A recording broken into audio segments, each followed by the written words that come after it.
I can't because we're on Zoom. It's about to go live, so we're just going right in. With Mikey. I told you we couldn't do it that way today.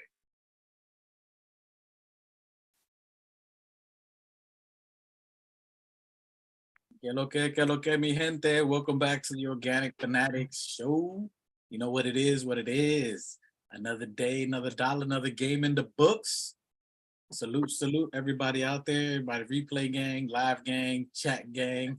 We appreciate you guys joining us here. I am 1/4 of the host here, Ruel, Castle King. And I'm joined by my brothers. Machete Mig, talk to him, sir.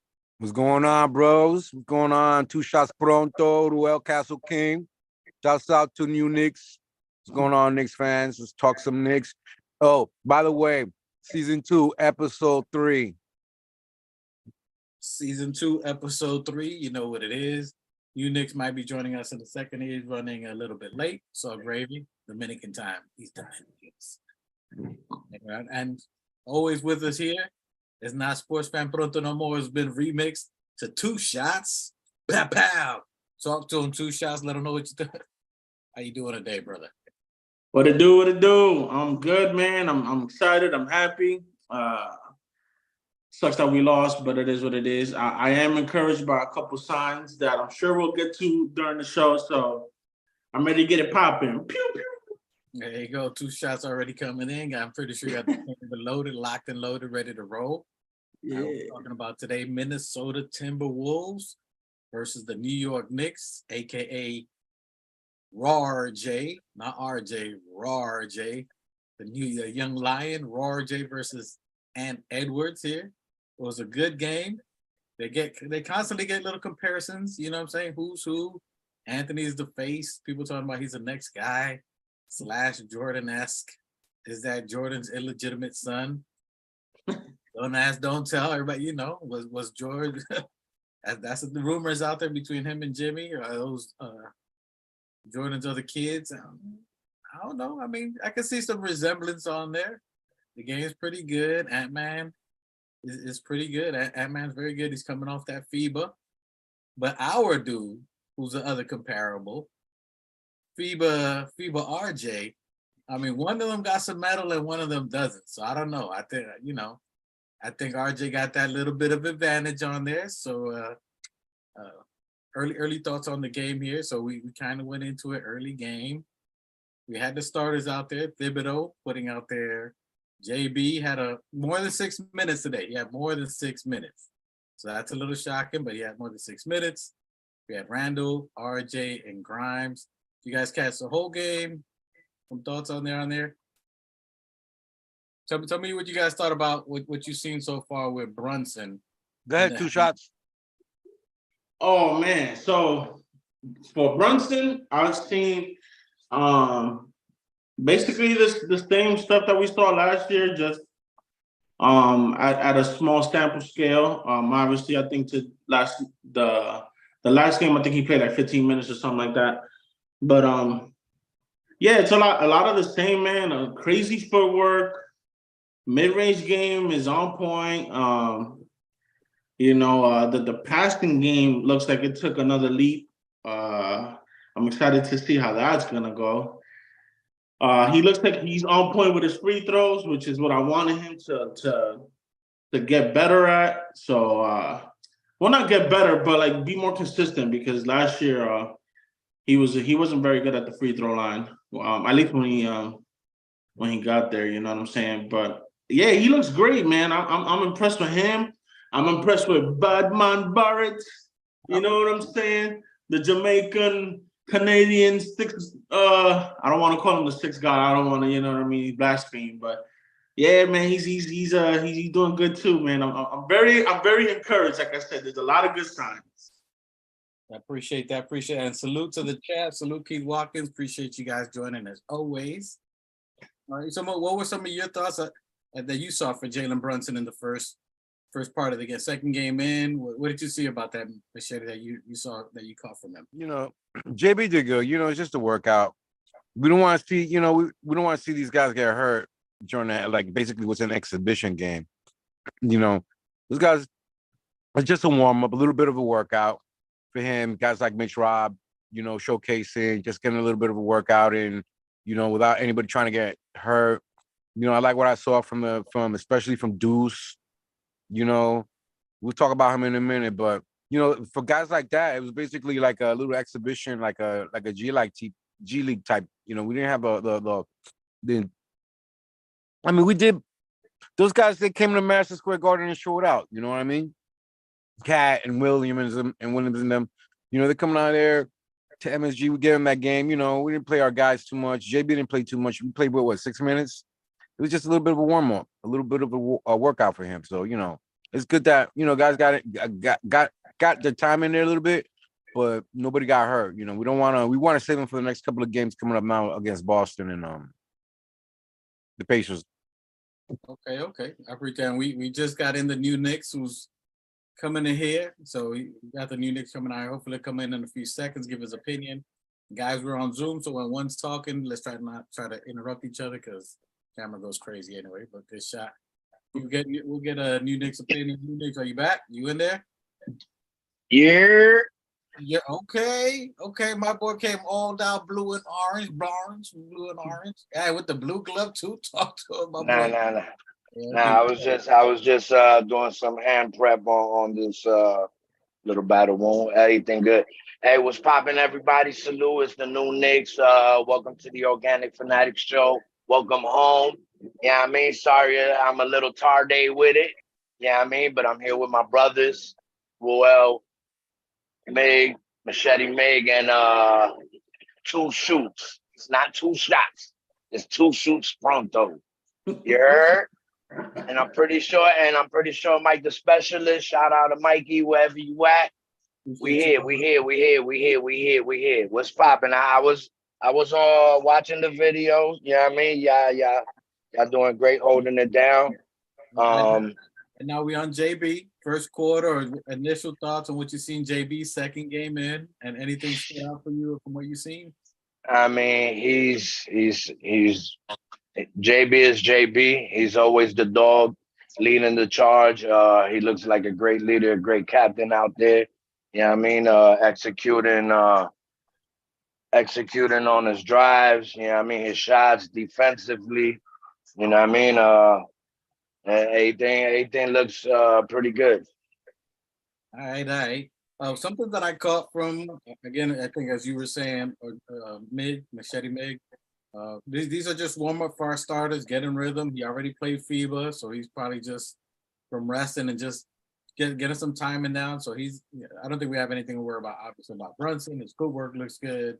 It may be a little not sharp, but he's just taking it easy, just getting into the game shape for the most part. I see him and Randall doing that. We'll talk on Randall a little bit.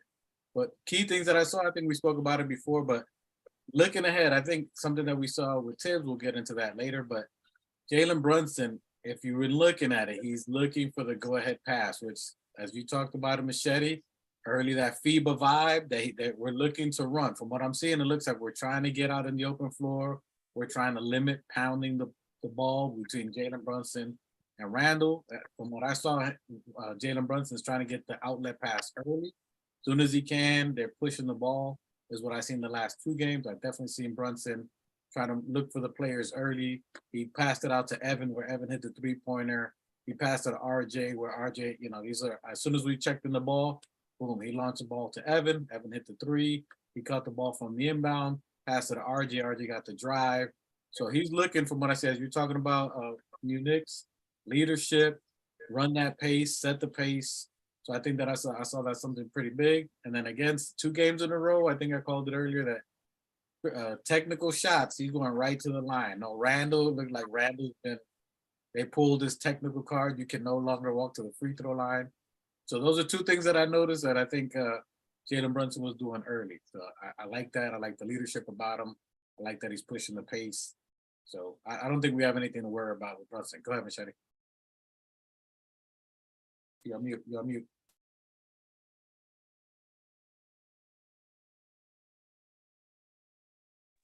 Sorry, my bad, guys. No, I was just saying that his numbers actually, he actually played 14 minutes, got 9 points, 2 rebounds, 4 assists, He had 1 steal. He was 5 for 1 though. He was 1 for 5 rather. So he was 20% from field goal percentages. He missed 4 shots. He had 3 points attempted, didn't make any. So he was 0% from the 3 points. But he was 7 for 7 from the free throw line. And he had 2 defensive rebounds and was a positive 15. Yeah, Those a lot of things you're not gonna see. I was just about to ask you for his numbers. A lot of things that you're not gonna see in the numbers is the effort that he gives. You know what I mean? The other things that count. You know what I mean? Getting the team involved. I seen him executing a lot of better assists. You know what I mean? So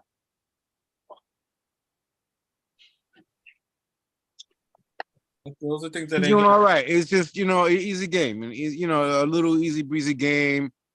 Like the guys that all of them played FIBA there. Towns, Will Williams was in there. They all played FIBA and they're friends, they're buddies, I think. A little warm-up game it was amongst them.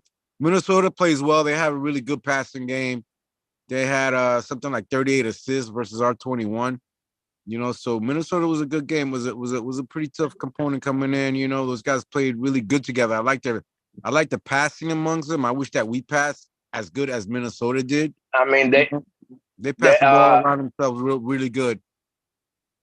yeah, they're a tall team. Yeah, but they also played with each other for a while. Sorry, Paul. They also been together as a unit for quite some time, for the most part. So they're familiar with each other. Our starters are too, but we're still trying to find some cohesiveness. Tim's still trying to find the rotations. Their rotation has basically been the same for starters and bench, other than Conley, because they just got Conley, and this is Conley's first full year, going to be the first full season with them. Other than that, they've all played together for a while, so they kind of know how each other's played. Gobert, this is Gobert's second season, so they got some familiarity of what they play, but they play good. You can't take away their assists as you were talking about. They're pretty good. Now, any other final thoughts on JB before we move on? No, I just want to know in totality, what was our assist numbers for our assist number for the game The Knicks total, total? 22. I think that. How much? I'll tell you right now. We had like 20. 22. I'm looking at it. 22. Yeah, that has a big contribution. Like, remember in season 1, when I was talking about if we were to get 30 points or 28 plus points in the first quarter, it was like almost, a good sign for a win. If we get our assist numbers, I'm thinking to 25 plus. I'm thinking 30 at a minimum, which is, is an exaggerated number. But if we could get our assist numbers to that minimum, I think it'll contribute to a lot more women. Somehow we had 13 steals. Yeah, we did. Yeah, we did. We had what? DiVincenzo had like 3, right? 3 or 4. That boy is bad. Yeah. I know he had 2 for 2 breakaway dunks that were really good. Facts. Yeah, he's fast. I like his leaps too when he went for the basket. Like he hit it from the. Well, he didn't jump from the 3-point line, but he was like from the. No, but dude got hops. Is what I'm saying. He got bunchy. Yeah, right. yeah. Am I wrong? Yeah. He's like a little bunny. And bro, the way he anticipates that dribble, yeah, bro, it reminds me of myself, bro. Like he's definitely dope, bro. I definitely saw Phalange out there when I saw you. Hey, trust me, boy. I mean, that's snatch. Yo, he got like 3-4 purses in that game. He's out there snatching purses. That's just what real guards do. You know what I mean? Defensive guards is gonna snatch that purse. Mob deep. Was Dante? Ain't no time for halfway crooks. Dante strong arm Vincenzo. All right. Hey, Yeah. we had 2 steals. This arm or Tenzo. Dante Diva strong arm Vincenzo. Buddy was out there playing good defense and did a little work on him. So he's still a little undersized for the elite players, but he's definitely really good on that. To touch up on your assists, as you were talking about new Knicks, I think the pace that we're trying to play in, the outlook passes, trying to find people on the fast break, I think that's going to help to what you're talking about. I'm going to talk a little bit later about some assists or non-assists, which we'll get to in a second. But now that we're on Dante, I think Dante played really good.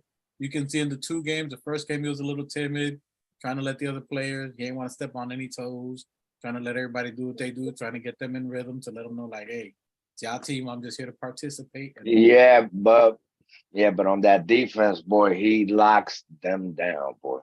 So that's you already see it in 2 games. That looks like his second nature. Like he could just wake up and just steal a person. So like, I call. I don't know if they got an award for steals of the year or defensive. Like he should win like snatching purses of the year. You know what I mean? We're gonna make that an award. You know what I mean? The snatches of. Yeah, you're right. I called it. I say he's gonna win defense. He's gonna be in defense. He's gonna be the top leading in steals if you go back 2-3 pods. Yeah, you did say that. You did say that. He's a criminal. Facts. That boy's a pickpocket boy. Dante Diva pickpocket Vincenzo. That boy be stealing everything. He's good. He's legit. So his defense looks like no problem. The shooting looks good. And man, the way he's guarding, he is always reaching. Like it's not like he's just guarding with his body. He's always in the lane trying to take some. I mean, to have the. I mean, it's basically, bro. It like snatching purses. That's one thing I mastered. I mean that phrase came. You have observed a lot of people that know me from all my years. They know I be yelling on the court, snatch that purse. You know what I mean? And it's an easy science, bro. The dribble, the ball has to go from here to here. You know what I mean? In a quick demonstration. I mean, bro, all you got to do is time the dribble, bro. It has to time the dribble. Just coming up off the dribble is when you're reaching for the ball. Pretty simple. And Buddy got it. So unless you know our defense is gonna take a whole nother leap with him on there. But it was good. So I'm a fan of Dante. 2 shots pronto. What are some of your thoughts on Dante that you've seen? I like him. He's a scrappy defender. I think fast break and steals are gonna be up this year. We got a lot of people that play the lanes. You know, you got DiVincenzo, which is obviously who we're talking about right now, but we have others, and I'm expecting the steals to go up. I'm expecting for us to average right around what we had. What was it, 13 or 15? What we said? So I'm expecting that as an average, more or less. Yeah, no, I mean, it's a second preseason game. Like, I'm not trying to go like super hard on these guys. You know, they just trying to get their legs under them, get their wind underneath their lungs. You know what I'm saying? They trying to get the cohesiveness going. So I'm not gonna go super hard on them, but you know what I mean. Like I said, there's a lot of encouraging signs. I got you. Yeah, we just a quick little as we're looking because we've talked. I think all of us in exhaustion from before FIBA, during FIBA, after FIBA, what we've seen, and now the preseason, we're seeing the results of some of that hard work that they've done. So I'm liking Dante. Machete, any thoughts you think that you've seen with Dante? Yeah, you know, I think that he looks like a guy who's still trying to find his place on the team. You know, it's good that he has like camaraderie with Hart and JB. But I still think that, you know, he's still trying to find like his you know, what he's supposed to do, his spot. But I think that he's doing well defensively with the steals and taking away and you know, little dunks in there. For a short guy, he's got some hops. I like that. You know, he's really smart. He sees the court, like Phil says, he sees the court really well. And it's about knowing anticipating where the ball is and snatching and just like pickpocketing guys. You know what I mean? Because they're not looking. They don't see him. It look like sometimes like they didn't. He's, you know, because he is so little.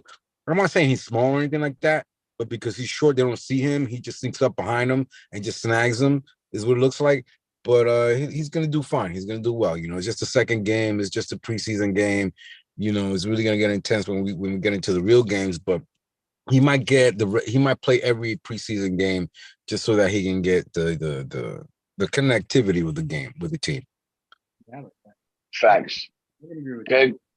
Could I get his numbers for the game? Because I think I seen him give a cross court assist to Hart, which led to a 3. I'm pretty sure it was Hart or Fournier. I mean, he has it. Like Mike said, he has a great vision. I mean, he should. DiVincenzo, It's gonna be okay. He played. I'm sorry, Phil. He played 19 minutes. Okay, hang on. I'll tell you right now. He played 19 minutes, got 4 points, 3 rebounds. He was 3 assists, 2 steals. Field goals made, field goals attempted. He was 9 for 2, so he was 22%. No, you're looking. No, my bad. I was looking at quickly the numbers real quick. So actually, he was, like I said, 3. Yeah, he was 3 rebounds, 3 assists, 2 steals. He was 3 for 2, which was 66%. And he was 3 points. He was he didn't shoot any 3 points. No, he got one. He got one? Yeah, he did one. And then I'm sorry. And he was a -3. Yeah, but even if you're looking at it, he got 20 minutes. He had 1 turnover, I'm sorry, and he had PFs. What PFs again? Personal foul. Personal foul. He had 2 personal fouls and was a -3. I mean, so he had 1 3-pointer. He got to the line, hit 1 shot. He got 3 rebounds, 3 assists, and 2 steals. So stuff that's gonna give you, that's helping the team. So 3 rebounds, 3 assists, and 2 steals. Those are stuff that's helping the team. And facts. that's him being unselfish. Which about that, I like that. What you don't see, or that's not on these stats, is his leadership ability. The fact that he's a leader and a winner, how he's putting others in place first. He's trying to find his place into the team, seeing where everybody likes their spots. And he played with a couple of different rotations. He played, which was interesting. He played in a rotation that when we went small in the first quarter, where Isaiah Hartenstein was our center, RJ was our 5, and then there was a couple of different rotations that was, it was really good. He played good. He played a couple of different spots. So Tibble's looking at different rotations with him, but he played very well. I think he's going to fit like a glove. I'm giving it to right around the December time where he's going to figure it out. Everybody's going to like what he does. And right around December is where we're going to see the smooth criminal. That's what we're going to see him right there. The smooth criminal is going to be taking over the league on that one. So I definitely like him. I like that. I like that as a nickname. Smooth criminal. Yeah. I like it. Yeah, Dante DiVincenzo, the smooth criminal. The smooth criminal. Well, was good. Let's get this dude out the way. Well, we'll get back to him. But anyway, Randall, from what we've seen from Randall, from what I saw, Randall had 23, he played 23 minutes. He had 7 points, 8 rebounds, 4 assists. He was looking good. 2 out of 5 for 3-pointers, about 40%. So it wasn't terrible. He was good. His rebounds were 8 defensive rebounds. 8 defensive rebounds. And he was a part of it. Hey. That man was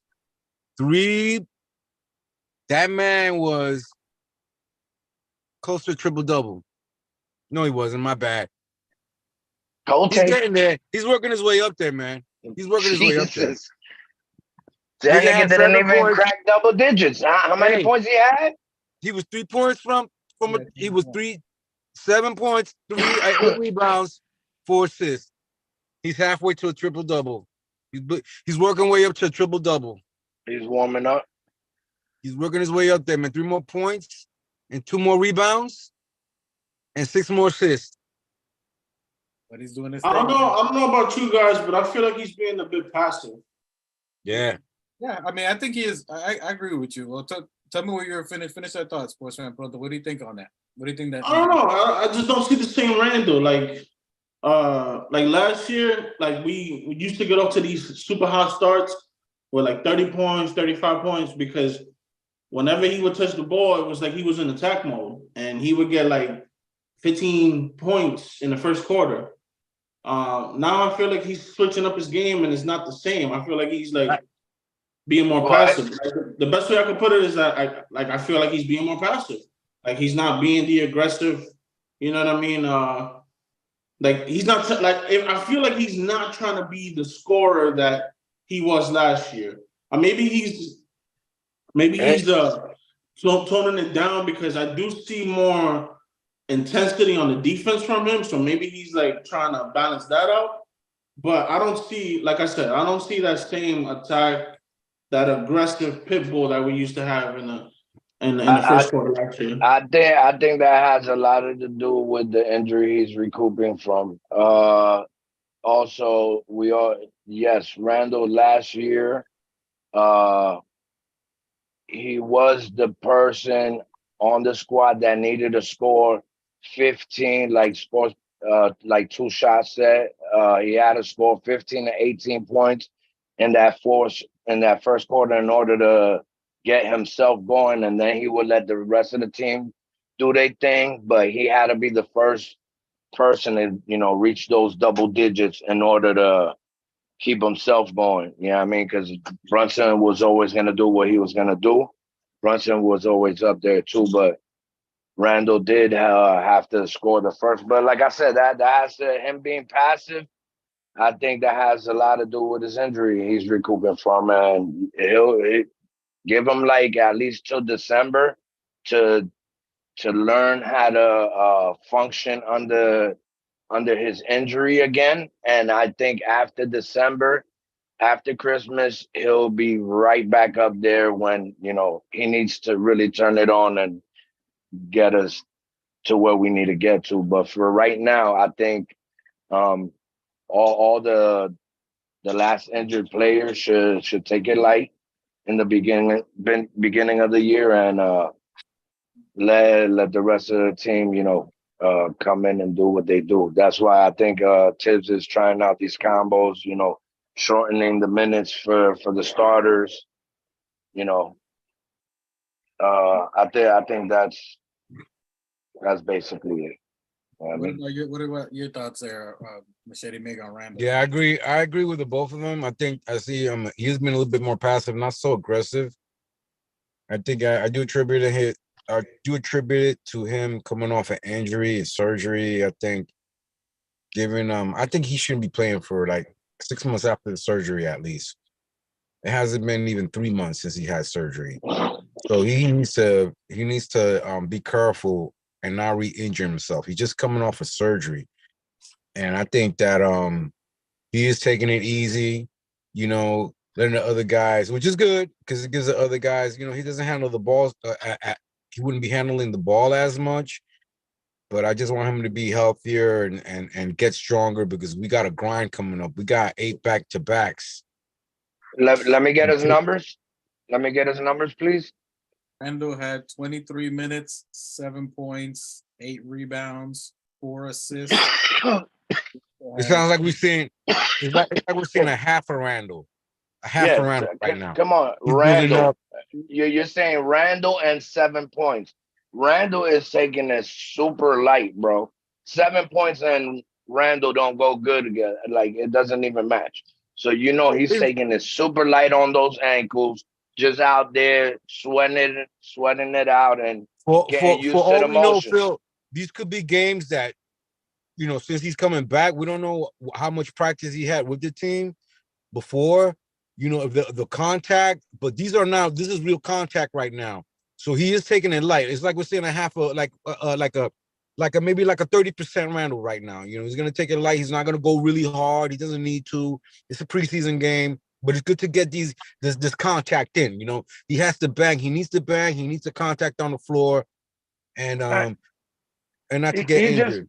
He just like I mean, this is just jogging motion. Yeah, I mean, this is just sweating it out, running up and down the court, not doing too much. You know what I mean, and just trying to get those ankles back into back into, you know what I mean, to where it's basically therapy. You know what I mean? He's going through his last stages of therapy. My opinion on it, in the words of the great Allen Iverson, we talking about You practice. talking about practice? Talking about practice. This is basically a full scrimmage practice for him. I agree with all the opinions you guys are saying. Therapy. He missed a whole month of where he normally would be working out. The doctors made him rest. They're like, do not do anything for a month. So he's technically a month behind of what I say two. I say he's like 2.5 months behind of his original regimen. Yeah, because he had to recover. So even though he's resting, he's also recovering from that. You don't want to put any strain. And then from what I'm seeing on there, and yes, I agree with you, New Knicks. He's definitely taking a super light, playing 23. And even for a super light, think about it. Someone's struggling. His not even 50% of his game. He almost gave you a double-double. Almost doing nothing. Playing a terrible game almost gives you a double-double, which is something. I mean, yeah, therapy. You know what I mean? But from what I saw out there, when I'm looking at him play, he was doing what Brunson's doing. I think Tibbs has them really thinking about.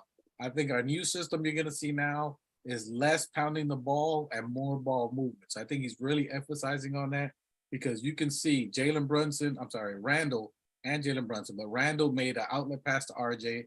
That's where RJ made the drive and then got finished off the glass and got fouled. That was Randall that passed the ball to him from half court. Normally Randall's dribbling it all the way till the defense sets up, goes around 2 or 3 picks, and you got 6 seconds and doing something crazy like that. Not one time did I see that yesterday in the time that he was balling. Not one time.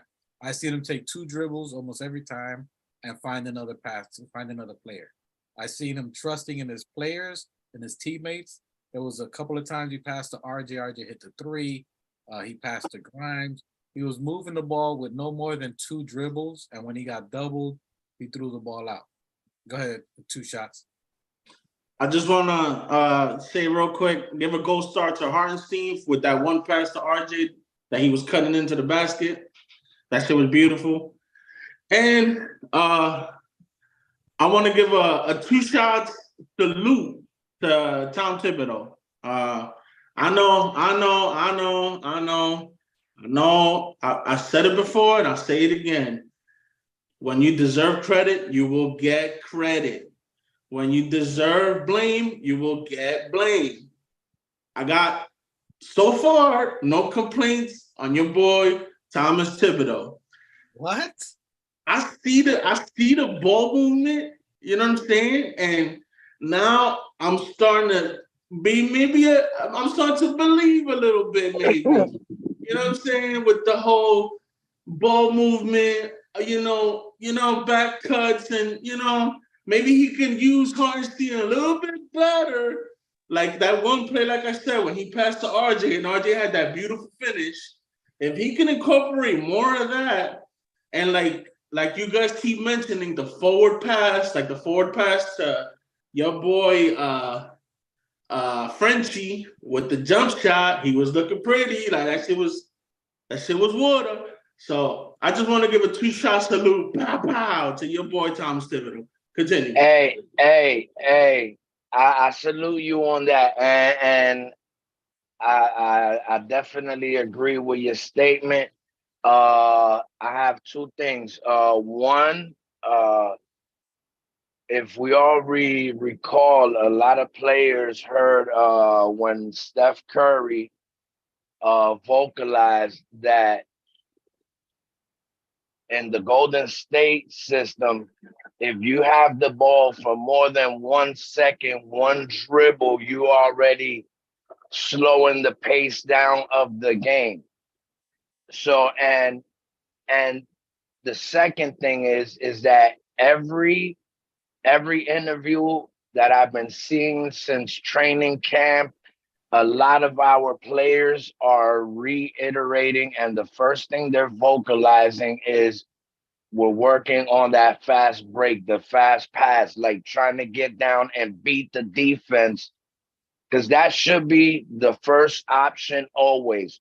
In the era that we're playing in, these young kids are stronger, faster, taller, with more agility. Like, you have to beat the defense down the court. One, they have no time to set up, and this is where that hot potato theory comes into play.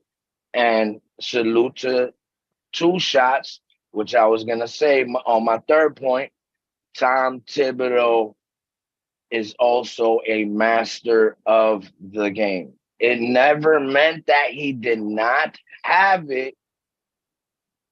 You know what I mean? A lot of times when Tibbs got criticism that, oh, he doesn't play the youth and this and that, when Tom Thibodeau came here, he was coming to practice 1 hour earlier with all the rookies himself.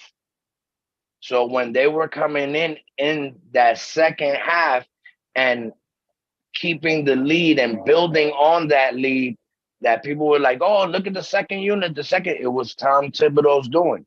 You know what I mean? And he has a formula, you know what I mean, for this culture. You know what I mean? I agree. And it's gonna go back to the roots of the foundation of the Knicks, which is always defense first, master defense. Once That's you the master foundation. that, once you master defense, you don't have to worry because the defense is always gonna equal out to points and offense. And now he's implementing the speed and pace. Now that he has a unit of chemistry and unity, that Rose built. You know what I mean? Hats off to Leon Rose. And is you can see the formula and the foundation, bro. I'm telling you, it's something dangerous that the league is not seeing.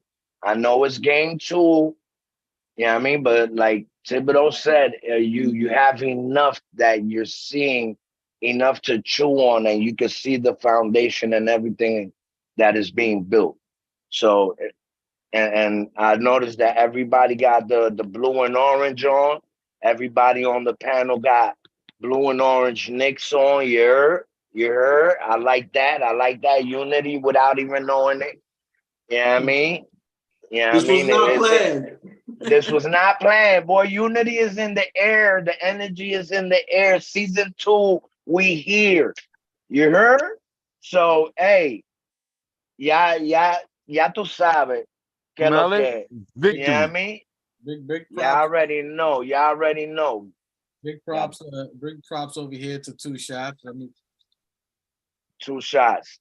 Salute. Hey, that's why I say, I mean, the name was actually 2 shoots because the topic was him being on the ledge with you, but he's really tricking you. You out there with no parachutes, and underneath he had 2 parachutes on. two So shoots. it's actually 2 shoots pronto. You know what I mean?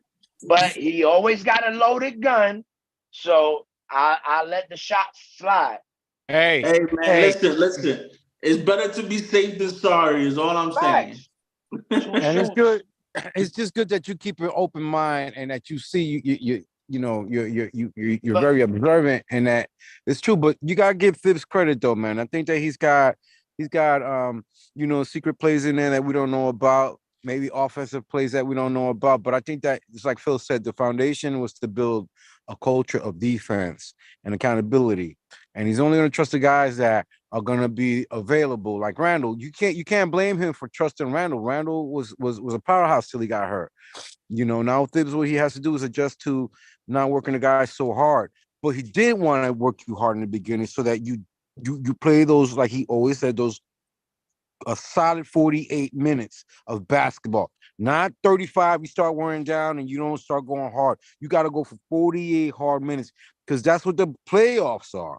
Look what but so look, you gotta build endurance on both sides, but especially on defense. You have to have tenacious D to get that ball, kill the man with the ball mentality every time. You gotta have that Mamba mentality every time for 48 minutes. And once he has guys that he can trust who will give him those minutes and deal with his bullshit and attitude or whatnot, but you also have to be that guy in the locker room where everybody can be like I said, that magic word is connectivity, Like they were talking about Connectivity. earlier. I was trying to show you from NBA TV. They were talking about they had Udonis Haslem out there. Shouts out to him, and they were talking about how is everybody has to have that connectivity, and it's important why they brought in that Villanova group because they have that connection, and not only that, we already have the veteran guys that we've had for 4 and 5 years since the beginning. Randall, RJ, Mitch, Grimes, even Deuce has been there 3 years, 4 years, going on 4. This is gonna be his 4th year, right? These Yeah. are guys that have that connectivity, man. They have to have that in the locker room. Unfortunately, it wasn't there with Obi. It could have been. He got mad, rubbed some people the wrong way, and then you know that we can't have that going into the season. So we took care of it. We took care Hey, of him. Still kept it yeah. within the family. You know what I mean? No hard feelings. But we all have to have that connection in the locker room with this. So we have now a consistent coach for the last 4 years, right? And the crew for the last 4, the same crew. And that's key for us, right? That's going to be key. Now you bring in an outsider who hasn't been with the group, but still been with the group. But who's You a know what I'm winner? saying? Yeah, hey, listen, what I was gonna say is I agree with you, on that. All right, what a lot of I had a few points. A lot of our fans don't really recognize that we have uh winners on our squad, bro. All right. Tom Thibodeau is a championship winner. Whether he was the head of the snake or in there, he's still a championship, NBA championship winner. He has a ring. Second of all, Jalen Brunson, Hart, DiVincenzo, these are all winners. And when you have a bunch of players with a winning mentality and dogs that like Mike said, you know what I mean? Shout out to the chat, by the way. Shout out to Coach. Shout Salute out to to you. everybody joining us. You know what I mean? And but like I was saying, we got winners, bro. We a lot of the players that the connectivity is coming from is winning mind state, winning mind state. Yeah, but Phil, I what I mean, was trying to say also, what he was saying was that the connectivity was because there's one thing if you're playing for guys on a team, but if you're coming back with the same guys, now they're brothers. So now you're playing for your brothers on the team. Yep. And yeah, and that. Sorry, that was my third point. That was my third point. I was really looking at the whole game, and even with Fournier, you know what I mean. I Bro, like Mike said, we need everybody on our team, whether they keep it or move forward with the move. Bro, it's gonna be really hard to stop this squad. I mean, it's a lot of unity. Everybody getting used to each other, and like I said, we got 3 champions. DiVincenzo won with the Warriors. Uh, not with all Milwaukee. 3 of them won. Yeah, I mean, Tom Thibodeau's is a winner. Leon Rose saw the formula, the whole infrastructure of the New York Knicks organization has come to a new era, and a lot of cities are gonna be big mad. And to talk about what you were saying, so salute Sports Fan Pronto for recognizing game. And it takes a while, and it's the development. You know what I'm saying? Just like our team, it takes a while to develop. Thibodeau to the talk about that he burns out his players only because he can only at the time, back then and now, it's only if he can count on you. He knows your game, that he knows you're gonna bring it. He's gonna ride you like Seabiscuit. He's gonna make sure that you're gonna get whatever burn. As they develop the team, as Leon Rose, which this time you get players that match what he's trying to do, match his system, match his coaching, match his play style. Then you have a team that he can say, all right, these are my players that I can do it. Now this is probably the best team overall that matches what Thibodeau's mindset is, what matches his game style, matches his system. All players that are headsy players that are basically smart players, hustlers, gym rats, and number one is always defense. So defense, as we all say, wins championships. Without defense, you ain't gonna go far in any of the playoffs.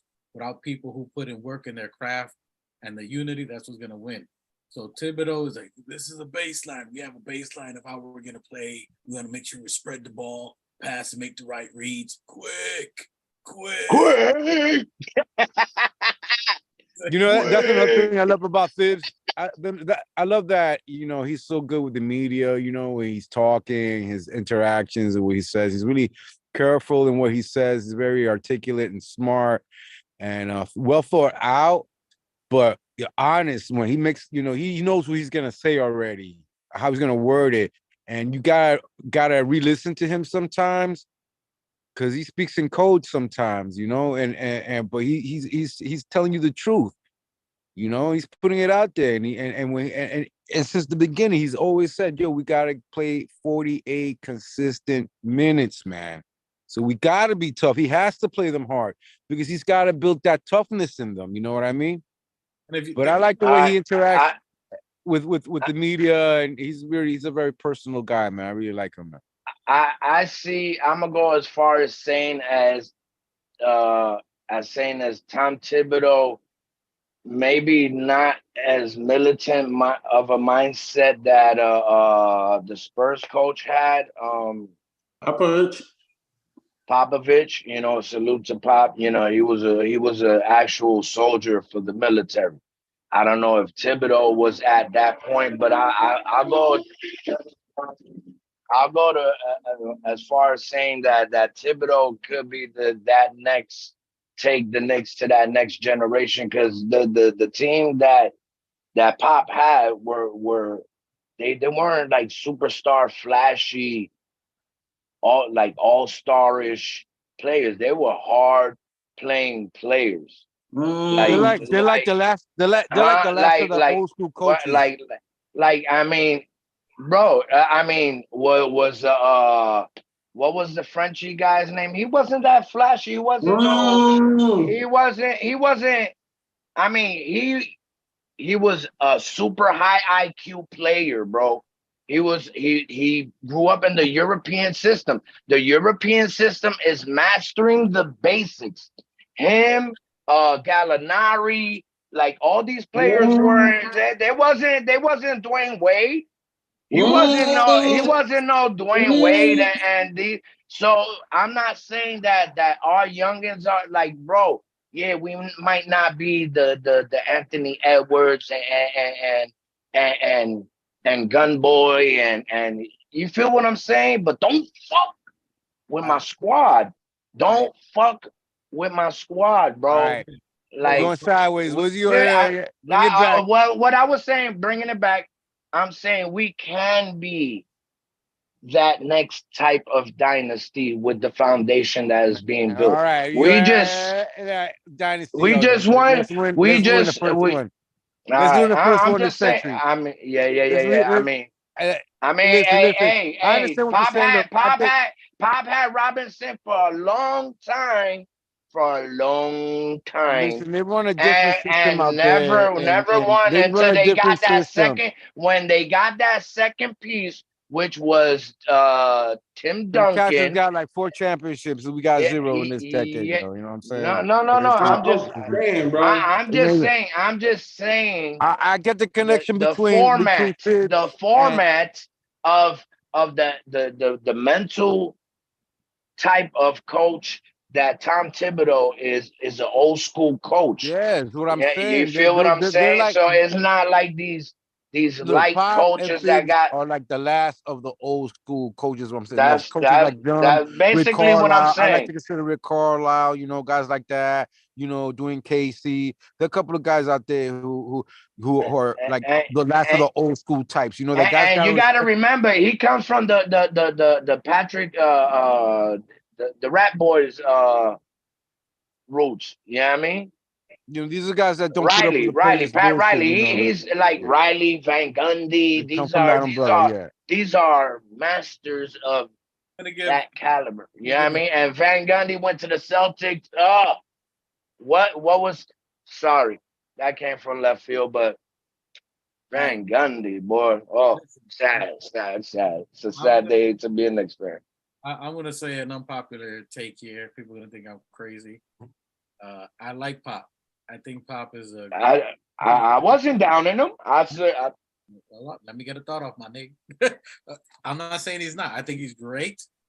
However, I think Tibbs may be better. And the only reason hold up, hold no, up, hold up, I hold up. agree. Let me get it off. Salute. Let me get it off. Let me get it off. Hold on. Bow, bow. Or cold take, say what you want to say. Oh. Popovich, and This is this. Hold on. This you should come. You should come with a warning with this. This is like a super hot take. no, But go ahead. Hey, I told sometimes my cold brother water, takes the bro. grenade. My brother's from the, he's a Marine. He's going to take that grenade, throw it, wait for the explosion, and just. Listen, I'm the master of a sneak attack when it comes to that, bro. You just you're gonna see it when it's too late. Ya pasó. You got hit. Yeah, that's it. Yeah. And the reason I'm saying that is because Popovich had 2 number ones and the most number one elite number one players of all NBA in the time. You're talking about Robinson at the time, who was probably one of the greatest centers at the time, defender, shooter, a versatile big, basically like an Olajuwon, but a little bit better defender, a little bit more mobile. So you have someone equivalent of Olajuwon in an aspect. He was the equivalent of that type of caliber, and they were dominant with him. Then you get some random luck again, and then you get Duncan, another number one, which we spoke about this before, where the Knicks haven't had these number one picks, that all these other teams had these number one picks, and he had 2 of the greatest number one picks in the last 30 plus years, minimum. And he gets them and he's elite.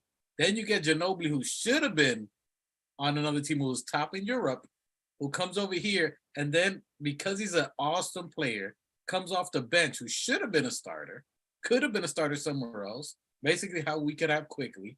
And this dude came off the bench and was 6-man, one of the best players, 6-man ever.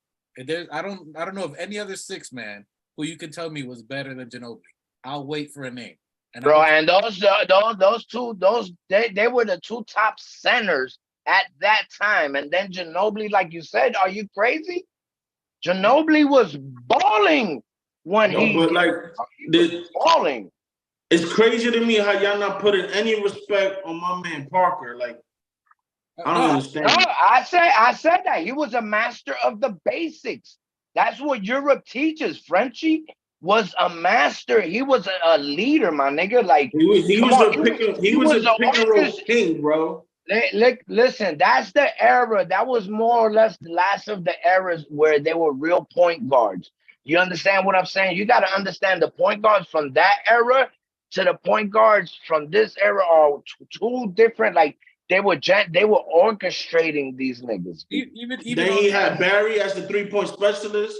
I mean, he had a squad. Don't get me wrong, but don't say that he's like overrated or Tibbs is better. Like, come on. No, I'm not saying that I'm not talking about Parker. I'm talking about. But anyway, well, hold on. But he said Pop got all the talent. That's what he's saying.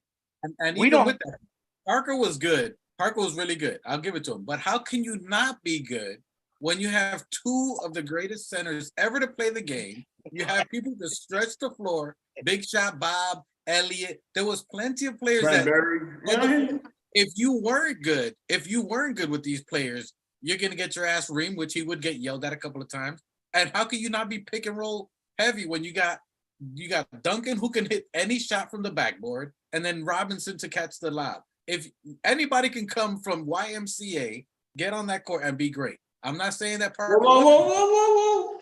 Come on, don't y'all disrespect the top, bro. Can I just say something real quick? Can I just say something real quick? You went a little far, but bro, Listen. bro, you can't call Parker like come on.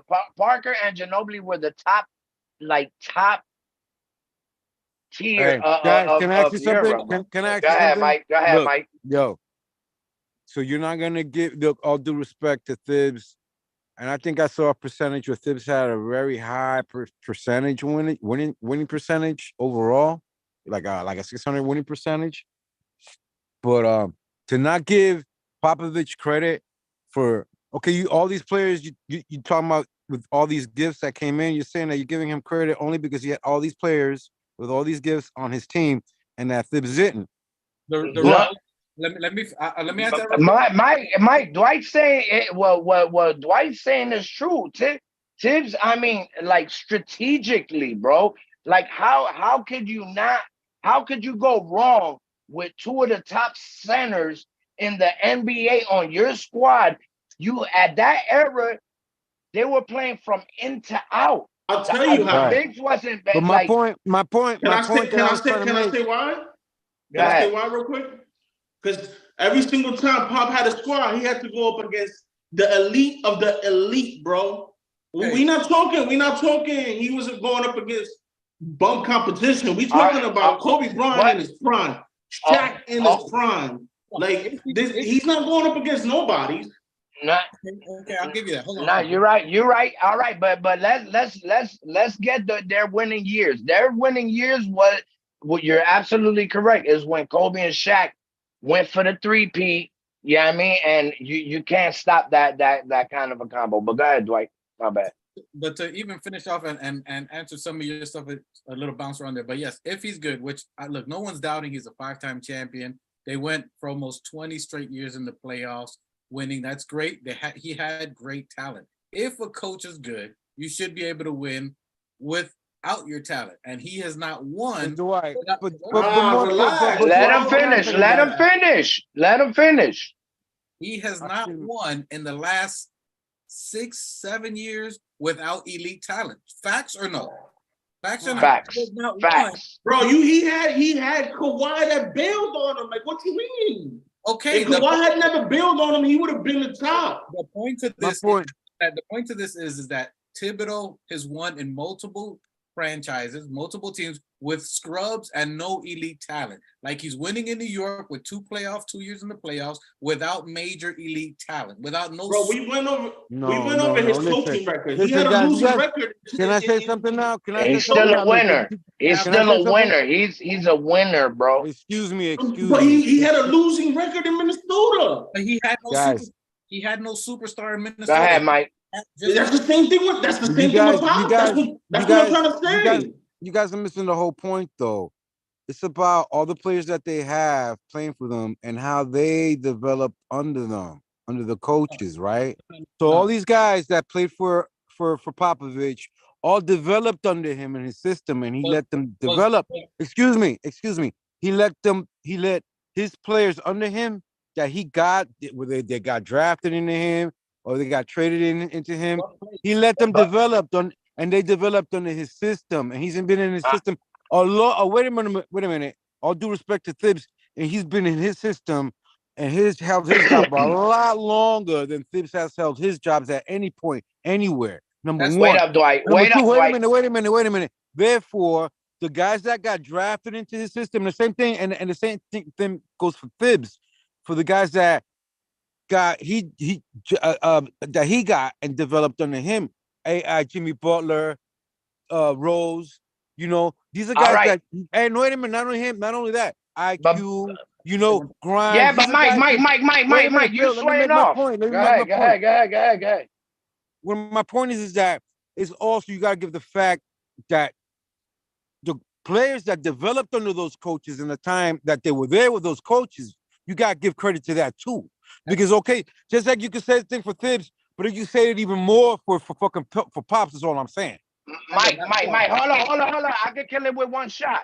Mike, Dwight's saying is that Pop got top tier talent. This is basketball. Oh, but wait a minute. Okay, no. Give me a second. You already spoke. That this top tier talent. When the top tier talent of LeBron, James, Dwayne Wade, and Chris Bosh went to the Heat, they told Spoelstra, shut the fuck up, let us play. See, top basketball is played basketball, bro. When you got 3 of the top tier threats, it's not hard to win, bro. It's not hard to win. You don't coach talent.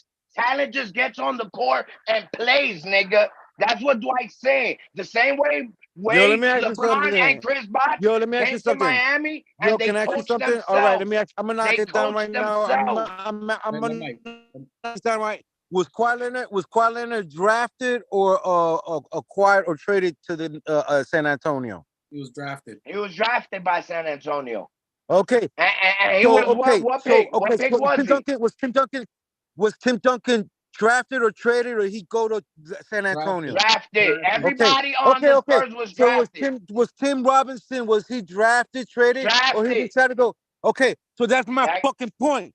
They were that all was Dwight's drafted. point. They did That not, was Dwight's point. you can't, they did not do the same thing that LeBron James and fucking Bosh did to go to Miami. They didn't decide to pick up their fucking talents. Guys who already developed, guys who are already all-stars, decide to pick up the shit and go somewhere. It's not the same thing. They developed under Popovich. That's my point. Yeah, okay. He Tim developed them. Duncan, Mike, Tim Duncan wasn't number 89. He was number 1 or Doesn't 2 matter. or 3. He got drafted Nigga, by what the and he fuck got you drafted mean? and developed by What the Popovich. fuck? That is the That's my coldest point. take I He ever fucking developed heard. under Popovich, Mike, and they won, and he won. Mike, you're comparing LeBron, Tim Duncan, and these elite top 5, top 10 in their categories to fucking regular 30, 80, number 90 players, bro. What are we talking about? Tibbs is working with a number 38 pick. Fucking Mitchell was a 2nd round pick. Fucking all these picks were late, my nigga. What are you talking about? The Knicks never had a number 1 pick. That was Dwight's point. So how could you say, how could Papa get Vitch get fucking 10 number 1 draft picks? Tibbs gets shit, or the New York Knicks get shit for 20 years. How is it a better fucking measure the scales, my nigga? Measure the fucking scales. How can you say this coach that got 5 top 5 NBA picks is better than this one that got none? And that's the whole point of what we're talking about. Make it make sense to me, my nigga. The stuff you saying, Miguel, I get it. People pray, they practice or whatever, but do you think Tim Duncan wasn't that fucking in the 3rd round? You acting like Tim Duncan was a 3rd rounder. You acting like fucking number 1 picks, Miguel. That's the difference. French bread. You act like French bread was like number 90 something, bro. These niggas were. They were all Come top on, bro. Picks. The whole point. Top you picks, can't bro. say that. You can't say that Fuck someone you mean? that LeBron James all of a sudden like that when he went to Cleveland. He was developed under whoever the coach was, Mike Brown. That Mike Brown developed him. No, he didn't. Kidding me? He was the number 1 pick in the NBA. Who's a top 50 player? Is Robinson the top 50 player ever in the NBA? Yo, hold Tim Duncan. Hold on, my nigga. Hold on. So that's the whole point. It's not saying that he's not good. Yes, he's a good coach. Yes, he managed a player. But if you have Michael Jordan, Kobe Bryant, and Shaq in the same team, it's not that hard to coach them. Is what we're saying. I'm not saying that it's not difficult. I'm not saying he didn't have a way to do it. But you have Robinson, you have Duncan, you have Ginobili, Parker, and he's had a lot. They've had a lot of top tier talent as far as picks. We have the only 1st rounder we've ever had is Patrick Ewing. The next closest pick after that is RJ Barrett at number 3. Everything else has been shit picks. So 20 years later, we've had nothing in all that. And Thibodeau has had to turn piles of dunk into something better, and that's where. Bro, and tell me, you was right on one half. Like, bro, who's stopping a fucking steroid silverback gorilla in Shaq and fucking Michael Jordan number 2? Who's stopping that? That's how they got a 3-peat. There was the last team of any era to get a 3-peat. You can't stop a silverback and Jordan 2. Come on, my nigga. You telling me that Phil Jackson was coaching them? Hey, salute to coach. Bro. Salute to coach in the chat. And we're talking about, if you look at Tim Duncan is probably top 3 ever in the entire game. Facts. Power forward ever to play the game. Ever. Like you'd be hard pressed to find a better power forward than Tim Duncan. And he's top 50 all time. David, so you're telling me that everybody in the Spurs is a Hall of Famer. Put that in. Think about that. And they didn't become Hall of Famers because the coaches didn't develop to become Hall of Famers. Mike Parker was a master in Europe in French league. These guys were playing at the age of 3 in professional with men. Mike, come on. And back then in that they era, get no credit. Mike, credit. While they were with Popovich, he gets no credit for their development. Mike, in that era, You had to do 4 No, you years just said of that Popovich Mike. gets no credit. No, Development yeah, he get none. What I He get said- none. and the Hold on, work Mike. that they had together. What I- Zero for Popovich. He gets none of that credit.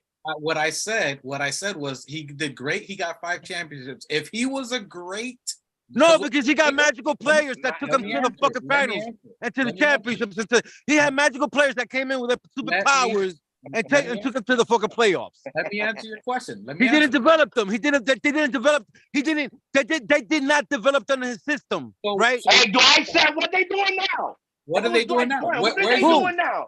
Where's his They're development? retired. The Hall of Famers thanks to him. The Hall of Famers thanks to him. Right now, what's he doing? Right now, where's his Nothing. development? Right now, where's his coaching? If he's been even longer in the league, he should have more experience. Yo, Where is Popovich been through a lot. Yo, in the last Oh couple of my years, the God. dude's been through a lot. He's been through a lot personally.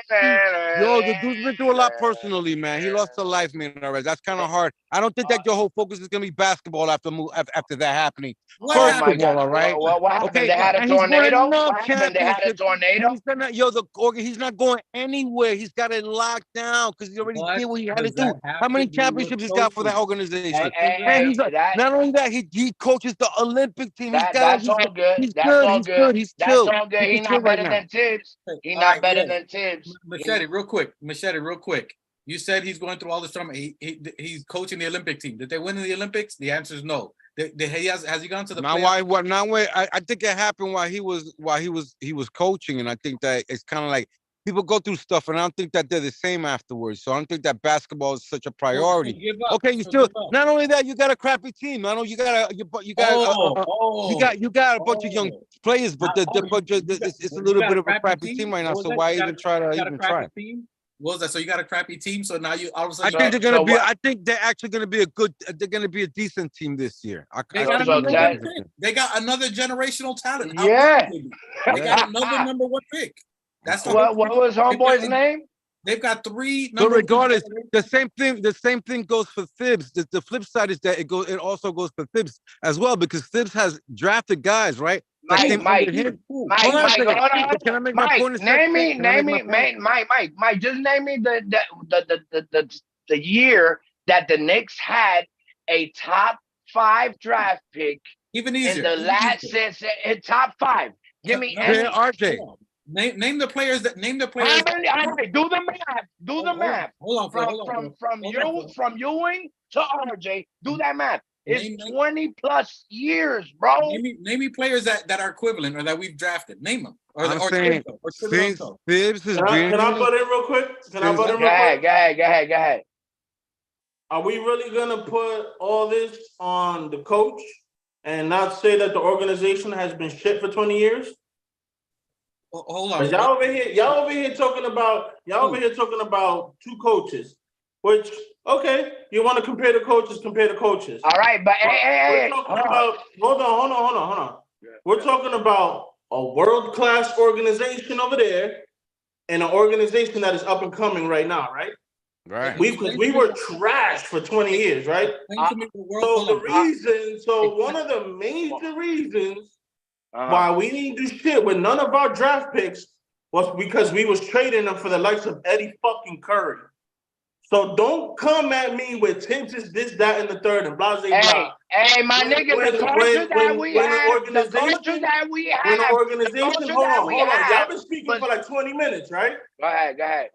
Bet. So when an organization is ran the way it's supposed to be run, and you have a world-class coach in Pop, and you make your draft picks the way you're supposed to, then the outcome is what it is.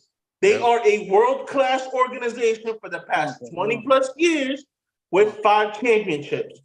While you come over to us and you talk about dung and you talk about this, that, and the third, yes, because we as an organization were dung. And I get it. Tibbs is turning it around. But do not compare Tibbs to fucking Popovich, bro. Like that's just That's disrespectful, all right, man. Hey, That's hold on. disrespectful. No. I'm gonna say what I gotta say. Dwight, hold on. Pause you. Fucking hey, listen to me. The number 1 owner of all NBA franchise is James Dolan. And who did he get to fucking structure the fucking the new culture. You feel what I'm saying? You're talking about the person responsible for everything that the Knicks is doing right now was hired by fucking Leon Rose, and it was they listening to the head of this organization, which is Tom Thibodeau. Tom Thibodeau is picking and helped pick with Leon Rose the people around the office and setting the culture that has been rooted from us from the 90s, from when he was first with us. So don't tell me Tibbs is hands hands down responsible for everything that's going on with the Knicks right now. How could y'all fucking dispute that? Or y'all fucking is you dumb? Hold on, hold on. All right, so first of all, we got to take time because we're on Zoom. So every time we talk over each other, it's not going to pick up everyone else's points here. And to talk about that. So the whole main thing, besides what we're talking about, it's not where we're picking one coach over the other. We're analyzing the situation of where Popovich, who, as you said, he's an all-time coach. He's a great winner. A lot of people recognize his talent as a coach. He won 5 championships. We're not stripping his accolades or his props. He did a wonderful job with what he had. What we're trying to point out is the different disadvantages of comparing us, what we have with Tibbs, to another coach. This coach, this organization that we're talking, as you stated, a world-class organization. This world-class organization has had a plethora of top picks, number 1 picks. And the time that the top picks were up there were generational talents who have already shown to be top NBA players who are literally in the history books of NBA. So you can't compare someone who's gotten 3 in the top number 1 picks. Tim Duncan, all NBA, multiple years All-Star. Tim Duncan, probably the next best player. And then you got another number 1 pick with Wembanyama. So we're not talking about, we've never had any of these picks. They have generational talent. That's like getting 3 LeBron Jameses in a 25-year span. So that's a whole different thing from saying you've got this homegrown talent who's never been in. Hold on, let me finish this thought. That this coach is magically, if it wasn't for his inspiration and his wisdom, he found him like a puppy in the streets of Detroit and picked him up and trained him, and from a young adolescence he became this all-star. There's no hard work when you have the best thing. If you're in a Lamborghini racing a bunch of Fiats, it's not a difficult race. It's not a difficult race. So yes, you get props that he got this great talent out there. Now let's see if he can do it now. He hasn't done it in maybe 10 years. He hasn't been to the playoffs or struggling on there. Hold on. And that's what we're talking about here. Now we're talking about what Thibodeau has done with talent throughout his career, that he hasn't had no top talent. As close as he had was when he had Rose. That's it. He found IQ in I think high school, or what you talking about? Found a lost puppy. That's what Thibodeau does. He scouts. This nigga dreams, eats, shit, sleeps, fucks NBA basketball, bro. From the story that we've heard from the media, that Tibbs followed this nigga from when he was in the Timberwolves, and he said, wherever this kid goes, I need him to be with me. You feel what I'm saying? Tibbs is a master of the game, bro. He's not a student. He is a master of the game. All right. Can I ask you something? So if this talent that he got when Wembanyama goes to... Hold on, let me read the chat real quick. All right, salute to everybody in the chat, Coach. Coach, I believe he was agreeing with 2 shots front row here. Salute Ron and Still Nick fans. If you guys are watching us, we know you watching them because they is legit. Salute Still Nick fans forever. Yeah, we salute you. Appreciate you, Ron, checking in and giving us here. Ron says y'all have an interesting conversation here. I think you could say that for the careers outside of the championships, Tibbs has shown more because he has moved around, but Pop hasn't moved. Big props here. So he's been in playoffs in multiple teams where Pop has been the foundation of where he's been. So that's a good point there. He also says, shout out to Still Knicks fans. Also, I don't think that if the Spurs didn't trade the Dejounte Murray, they could have added to him and they still would have been competitive. They would have been competitive. They also got rid of him, which helped them tank a little bit, but we're not going to talk about them forcing the tank. That never happens with them. Oh, yeah. Oh, hold on. Spurs, one more point. He says Spurs have been really lucky with getting talent too. Much more luckier than the Knicks, which is the point that we're talking about. 3 number 1 picks. They had Ginobili. They've got, I mean, there's no one you can tell me that has no, they've literally had the greatest picks in the history of the NBA. This is where I disagree, bro, because it's not luck. I mean, I get it. I get it. You're drafting number one. Relax. I get it. You're drafting number one, and it's the best talent. The number one pick doesn't guarantee that you're gonna have the best fucking pick. Look at fucking Anthony Bennett, bro. Where's he? He was the number one draft pick.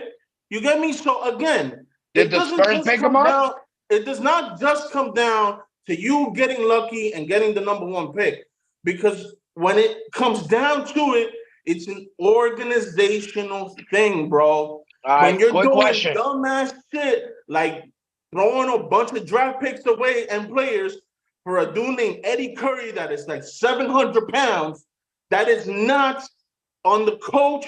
You cannot put that just on one single person. That is an organizational bullshit. Okay. Out the fucking, like, the biggest shit that you can fucking think of. And my point is when I say that, even though you get the number one draft pick, as my man said, Machete Mings, you have to develop it. You have to mold it. You have to put it in the right system. You have to run the right plays. Not only that, you have to find the complementary pieces to put around said number one player to go up against, as my man just said, Silverback Shaq, Jordan number 2. He's not going up against fucking bullshit competition. These are the best of the best in their positions.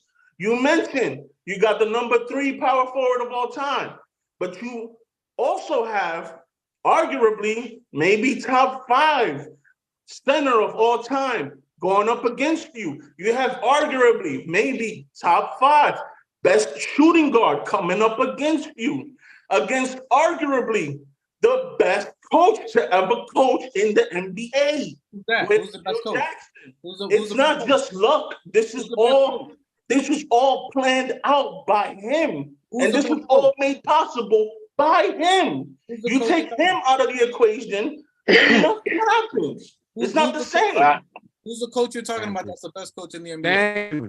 I said possibly the best coach of all time. He said Phil Jackson. That's all. I didn't hear him. That's all I'm gonna say. Thank you.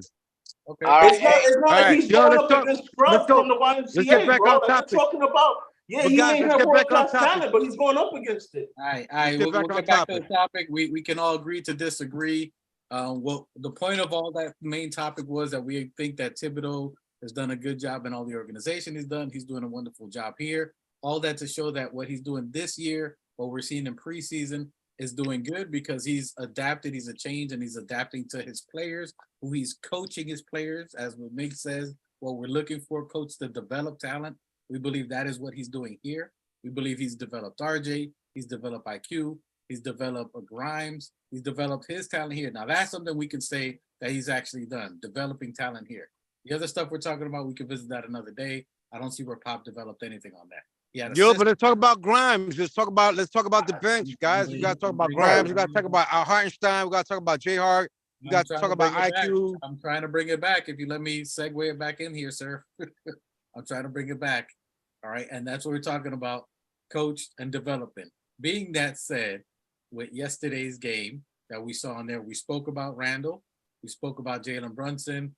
We spoke, we'll get back to RJ. Since you like iHeart, sir, tell me what you thought about iHeart in his game there, Machete Meg. Oh, I want to talk about Grimes first. You want to talk about go for Grimes. The spark plugs. Let's talk about Grimes. I got some things to talk about. Let's go. Grimes. All right, let's talk real quick. Let's go over Grimes' number real quick. He played 21 minutes, got 4 points, 3 rebounds, 1 assist, 2 steals, 2 field goals made. He was 2 of 5. He 3 points attempted, 0 out of 3. He had 3 defensive rebounds, 1 turnover, was a -6, and we had 1 personal foul.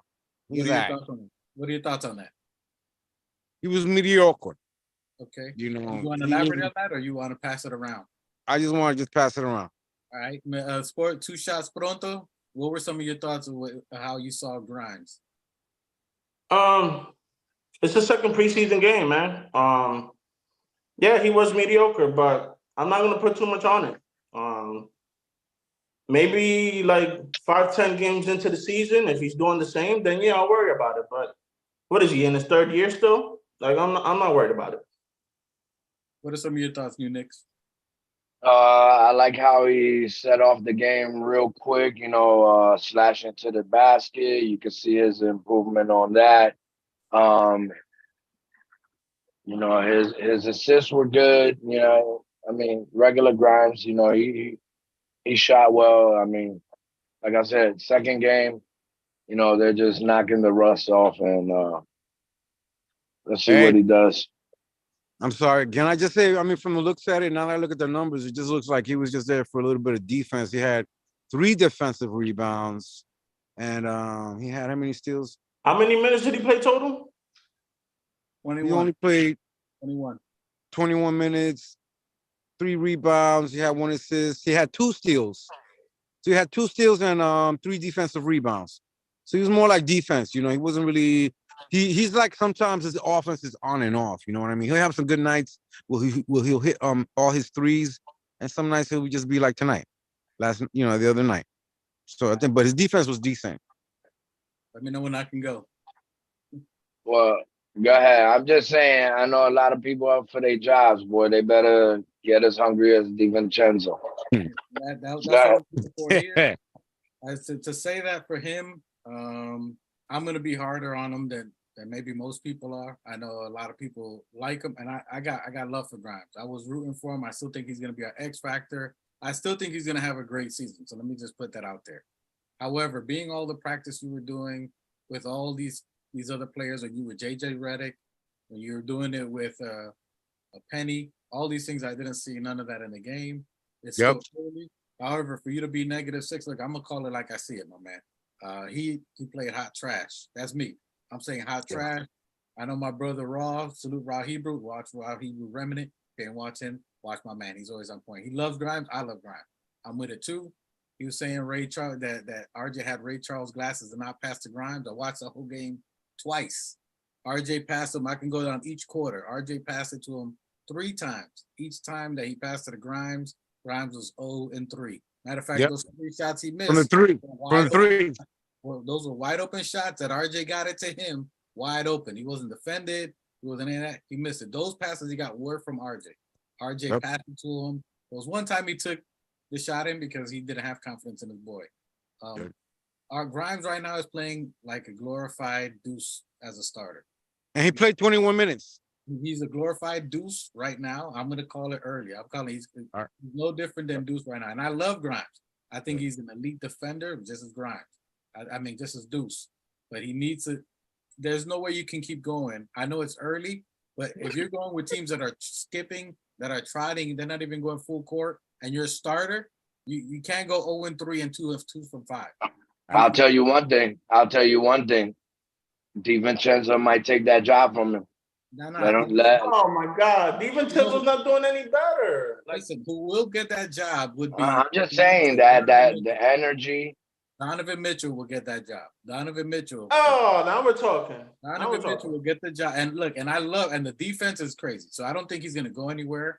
He could go down to the bench if it keeps consistent missing like that, and we go for Dante and maybe comes off the bench. Maybe it's too much pressure, but he has to turn it around. I'm going to give him to December. I'm hard on him, but I anticipate and expect a lot from him. You know what I'm saying? Bro, that's contradictory. You like ripping him a new one, and you're like, I'm gonna give it to December. Listen, you can't play. You can't go all this time, and you got your jersey retired. What you mean all this time? 20 minutes is all this time? No. But bro, he's not new to the team. What my brother saying, he's not new to the team. He got 3 years. Did he not play in Team USA practice? Did he not play against the Team USA? So he got some kind of burn. It wasn't like he wasn't doing anything. He played against these top talents. You did good there. You learned some other behaviors from top talent there. You go play with Penny and JJ Redick during your offseason, and you can't come in and have something that you do. Because if this was RJ Barrett, we'd be reaming up a storm. They would have had 3 Hold on. Tell me I'm lying. Anybody in the chat. If this was RJ Barrett, they would have 3 different. No. No, this is this Video, I'm trading it. this is where we disagree. This is where we disagree. RG Barrett came in from day one as the starter, playing starter minutes, playing 80 some odd games in a season. As a number 3. As a what is number Grimes 3 doing? pick. As a number 3 pick. What is Grimes You ain't doing? Grimes is on a year and a half of starting. A year and a half of starting. He started all Okay, okay. And- And we started ripping RJ last year. So what year was that?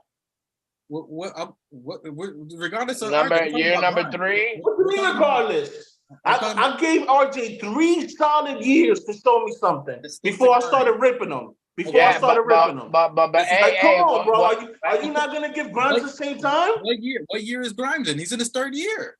He's in his third year. But he hasn't been a starter the whole time. all right, but point. hey, but my point is, I mean, what my brother's saying is that he trained with the elite players like Penny Hardaway and JJ Redick, and we're not seeing the result. I know it's game 2. I know. Thank you. Calm That's down. it. That's all I said. know Everybody it's calm the game. fuck down. Yeah, but basically, I mean, he's playing against second string, Mike. If you're playing 23 minutes at the majority of the game, you're playing against. Touché. Yeah, I mean, so come on, you got to do better than what you. I mean, we got to see results. Let me get my 2 shots off real quick. Go ahead, Let me get my 2 2 shots. shots off real quick. Okay? Because training with I done told y'all already, training with X, Y, and Z does not matter when you have a coach that does not run plays for you. When you have a coach that makes you sit in a corner and be a shooter or a 3-and-D specialist, it does not matter if you rock with JJ Redick or Penny or motherfucking Jordan for that matter. If you are not being ran plays for you, you are gonna rot in a corner somewhere. Hey, in the last hey, sorry, Dwight. Listen, a lot of last year people were saying,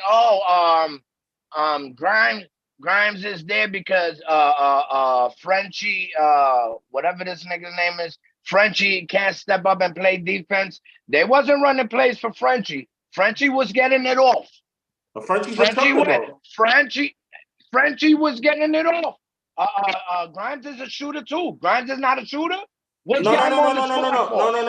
What's hold up? There's a difference between being a chucker and a shooter. Hold on. Who had more points? Was it Frenchie or was it Grimes? I don't care. I don't care about none of that. Okay, wait. Mike, you do the numbers, right? Bring up Frenchie's numbers again and compare them to Grimes' numbers, please. How many assists? How many threes did Fournier played 19 minutes. How many points? 15 points, 4 rebounds. 15 Hold on a second. He had he was 1 for 1, field goals made. He had 3 points. He was 50% from he shot 6, put up 3 from the 3-point. He was 50%. He had 1 offensive rebound. Let me right there. 1 offensive rebound. Can you let him finish? Wait a minute. 1 offensive rebounds, 3 defensive rebounds.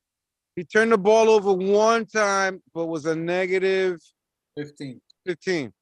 Can you do me a favor? Can you compare the shot totals from Grimes and Fournier? That's what I said.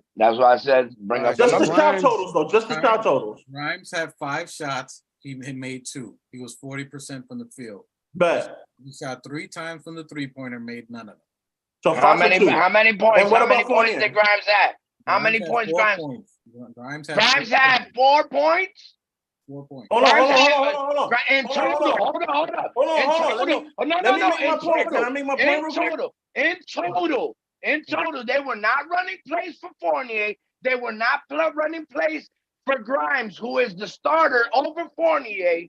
And you're telling me Grimes got 4 points and Fournier got 15? Bro, you got a point. Grimes played. This is game 2. And this is game 2. Played 21 minutes. And this is game 2. Fournier played 19 minutes. Grimes scored 4 points, and Fournier scored 15 points. And Bro, okay, can I make my point? rebounds. Fournier had 4. Grimes had 3. Go ahead, sports fan. I muted them. Go ahead, sports fan. Go. I just wanted the shot totals. I don't want anything other than 2 field goals out of 6 shots, I'll blah, repeat it. blah, blah. While they're That's on all I mute, want. While they're on mute, I'll tell you again. Grimes had 2 of 5 from the field goal with no threes. And what did Fournier have? Hold on. And then 0 from 3. Fournier, because you want to look at shots, who's getting more shots? I'm assuming that's what you're going for. He had 10 shots and hit 6 of them. Ah, okay. So he got double the shots, and both of them didn't get plays called for them, which is my point. You need to run plays for Grimes because Fournier is a chucker. You don't need to call a play for him. He's just gonna chuck it. Hold on. But that's what a basketball player does, my nigga. You gonna No, fucking it's not. go get. No, it's You not. gonna. No, it's not. No, it's not.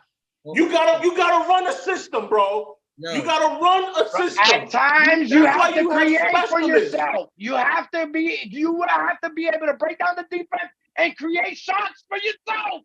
Yo, 2 shots. That's not a system. 2 shots. He was open for 3 of the shots. Most of the shots that he missed, he was wide open. They made a play. He was wide open for those shots. He didn't have no defense. He wasn't standing on a corner because 2 of those shots were from the top of the arc. So that subtract 9 points. That subtracted 9 points from the fucking squad. So Come on, bro. It's not that it's not. We can't go to the coach. That coach is not calling plays. He was wide open on these plays. He was wide open. These were plays that everybody else hit. Evan hit the same shots he did, and we're not comparing both. But we're saying you can't miss wide open shots. All right, hey Dwight. You said Fournier had 10 shots. How many shots did Grimes have 5 in total? 5. Hold We on, just went 5. over it. No. He's In a tougher, total. bro. 8 shots. 8 shots. 2 less. Grimes played 5 more minutes than Fournier. Fournier got 9 more points. Like, come on. So you telling me Fournier is beating Grimes out for the job? The nigga that we didn't trade Donovan Mitchell for? Come on, bro. Hey, Where's it making sense? Let me read the chat. So I didn't remember Fournier training with fucking JJ Redick and come on, Let me read the chat. Hold on. Salute. So salute. Ron says those are fair points by 2 shots. You can get the first pick, but you have to draft and develop correctly. The Spurs system is probably better than the Knicks from top to bottom. So he agreed with you and Machete Mig, both of you guys. And then I hear what 2 shots are saying because I'm Team Grimes, but Fournier looked better and played better in the offense versus Minnesota. So he's agreeing with that. And listen, I'm Team Grimes too. I think we all are. I think we all love Grimes. What we're expressing now is a little disappointment that he should be a little bit better. The fact that these were wide open is crazy. If it was defended, he's guarded, that's one thing. But this looks like the same as he did last year. And it's still early. It's still game 2. It's still something in rhythm. But he did play in FIBA against these players. They did beat Jalen Brunson and Anthony Edwards. They did play them and they beat them. So this isn't like he's not getting any reps up. It's not like he just came off. He should have. These are shots that he should be able to hit in his sleep. And the fact that it hasn't been at least a little more consistent in the 2 games is a little questioning. And that's what we're talking about. Because it's already 2 games and both games. He should. I mean, even though Fournier did play in FIBA, but like he should be warmed up, bro. He's playing against not even top tier starters. You feel what I'm saying? He should have, if with all that training, I know it's game 2, but bro, if Fournier scored 15, I should have seen at least 25 from Grimes. At least that's what we supposed to hold them to, right? We supposed to, if you better than Fournier, you should have had at least 25, 26 points. Come on, bro. Here's my last rebuttal. And I'm not gonna touch it again. Only thing I'm gonna say is y'all keep saying it's game 2, but y'all keep forgetting it's preseason. So I'm not gonna hold nothing against them. It's game 2 of the preseason. If it's game 20 and he's doing this, we got a problem. Let me read But it. but I'm sorry. No. If Hey, y'all you know gonna who's give, they if y'all coach? gonna give, You know, if y'all gonna you give know. the team 20 games for continuity and getting everything together and blah blah blah, we could Mike. give a fucking 3-year rookie or a 3-year player Hey, some fucking you leeway. know, Also, that's all I'm saying. My you nigga, guys make a good hey, 3 point. years, 3 years in high school, freshman, sophomore, junior. My nigga, What? cut it out. These niggas is making millions, bro. Well, We well, talking So about well. now 3 years basketball. in, cut We it out. talking about, Okay. hey, All we right. talking about basketball. We talking about 48 minutes. Hold And on. Yo, let Machete talk. Hold on, go ahead, Machete. No, you know, you guys make a good point. Phil makes a very good point. And so this is something to keep an eye on then. Fournier versus Grimes. Because Fournier did play this first game. It's just the first game. It's just a little preseason game. they But both then maybe just something. losing to DiVincenzo. They both losing to DiVincenzo. Zoom ain't picking it up. Hold on, go ahead, Machete. Something to keep an eye on. That's all I'm saying. All right, hold on. Go ahead, sports fan, 2 shots. Go for it. Unmute. You're muted. If you could give me one more point just between what we were just talking about, because y'all just brought it up, Fournier versus Grimes. I just want to know the plus minus from Fournier and Grimes. Fournier was -15. Grimes was -6. Okay. All right. Hold on. Now let me get a point off before y'all going all crazy. No, I just wanted to know the stats. I'm not. Go ahead. You can say whatever. Let me read. So still Nick fans, Ron says Grimes needs to slow down. He's too fast out there. He needs to square himself up and knock the shots down. He also says Thanksgiving must be fun at the crib. I love this. I don't have siblings, so this is great. Yo, Ron, you family already, so you more than welcome. Next time, yo, you want to join, you free? We'll have you up here for sure. We family already, so if you want to join the squabble, we do this all day, every day. Salute, Ron. Yo, you want next Sunday? We'll work on you coming out here. We definitely squabble, and you invited to Thanksgiving too, as a matter of fact. Come through. Hey, listen, but bring a we're plate. trying Don't to come keep empty-handed. it. Yeah, we trying to keep it cordial for YouTube. You know what I mean? This is mild compared to how we normally talk. And just to go off again, so Grimes, we love Grimes, and when it comes to Evan, as Machete was saying, to monitor, I don't think there's any competition with Evan and Grimes. Hey, the team was playing whack on the defense of the 3-pointer, bro. Like we gotta play better D on that 3-point line. I don't know where niggas was at. I liked a lot of the combos of RJ assisting like always to Mitch. I know I'm going everywhere. I know I'm going. Finish on Grimes. You jumping? Yeah. Right. So Grimes, I don't have a big problem with him. I'm just saying for him, this is year 3. When Quickly was in year 3, he was legit. He was balling. First year out the gate, Quickly was balling. He had a setback year 2. Year 3, he was going off. I'm just saying we should see a little more consistency. We had the video where it's Grimes and Emmanuel Quickly, our X-Factor, our pieces that we've been missing. And I think they can be. I think Grimes can be better. It is game 2 of the preseason, but my point on that is saying that if it was RJ, RJ's second and third year, RJ's been involved in trade talks since his second year. If this was RJ right now, RJ, they would have all types of picks right now. Look, they're including RJ in trades right now, and he's balling. They're talking about Anthony Edwards, and which coach is waiting for to talk about Cat, that we're going to trade RJ to Cat for Cat. I mean, RJ's involved in trades now, and he's playing the best that he's probably ever played. Listen, Grimes don't step it up and start balling like Spider, bro. Hey, hello, flights are gonna get ready. If he don't start balling like Spider, it's gonna be a one-way ticket. Like man. My man Ron used to say, it's gonna be some book flights, bro. So you better execute all that shit you was learning in the summer, and boy. And listen, I think Ron is correct. I think Ron is 1,000% correct, and he hit the nail on the head. Grimes needs to slow down and let the game come to him. He's very excited. He's too rushed. He's trying to do too much. That was some of his error last year. He needs to slow down, and he's just rushing shots. He's not getting into his form, as Ron was saying. He's not getting his feet under, and he's just rushing the shot. As soon as he's touching it, he's just trying to chuck it up, and he's trying to do a little bit of what that JJ Redick quick and release, but he has to set his feet. He's just rushing his shot. That's his big. And his new nickname is Quentin Adderall Grimes.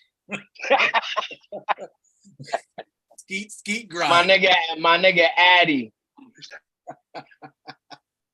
Yo, he's like he playing. Yeah, like he's somebody get that nigga some fucking some bars, bro. Calm the fuck down, bro. Jesus, fucking Adderall. All right, so we got Grimes, adrenaline. Yo, we got Grimes out the way. So Grimes is done. Any final thoughts you guys got on Grimes? Other than the face of disappointment you have. Yeah. Play like Spider. Hey, I don't know. Spider would be the next person at that position. So if there's an opportunity and if by December he's not playing, you only got till February before something happens. Yeah, but he's not gonna be included in the talks because he doesn't make much money. It's gonna be RJ. We'll get to that. So Grimes, we're just more disappointed. We hope he picks it up. It's still early. We all agree it's still early. I'm just gonna give the alternative take of being a little bit harder on him because we expect more. He's a starter. There's a difference if he wasn't a starter. You a starter, you held up to big standards. Defensively, phenomenal. Elite, no hands down. But right now, offensively, I'm gonna take a shot and people are gonna get mad. Offensively, he's not doing any better than Frank Ntilikina. Okay, next take. All right. He's not shooting any better than Frank Ntilikina. Facts or not? Y'all tell me in the chat. Is he Grenade, heads down. Hey, I'm chucking him today. He's not. Maybe you should be 2 shots. They just call me Grenade. I'm just dropping bomb. Listen, he's a glorified Frank Ntilikina right now. Jesus Christ. A glorified Frank Ntilikina. Hey, I'll leave it at that. And I love Grimes. Right now, I think I made. When my brother was in the Marines, he used to take out tanks. Let you know. That's all I can tell you. Shots can come at me, but I'm gonna make sure my shot counts. Raw Hebrew right now is throwing his remote control at the TV. Mad right now. He's like, "How dare you talk about McGrimes? Not McGrimes." All right. Badman Barrett. So if you're looking at the clip that you see today, we're going to Mr. Rar J. Barrett. That's what we calling him, not RJ, Rar J. If you seen the Let pic, the lion loose. Let the lion. This has been the comparison for the last 2 years. And Lion. Rar J. They're very similar in numbers. As a matter of fact, Machete Mig, do you want to read Anthony Edwards' numbers and RJ's number for us, please, sir? No. Hey. Read RJ's numbers. Let's start off with Anthony Edwards first. Let's look at watching the ops. We're gonna let Machete read Anthony Edwards' numbers. Hold on, give me a second. You want Anthony Edwards' numbers? You want me to read or you want to read it? I gotta get. Watch the ops. Anthony Edwards. He played 27 minutes, 17 points, 8 rebounds, 2 assists. He had 1 block.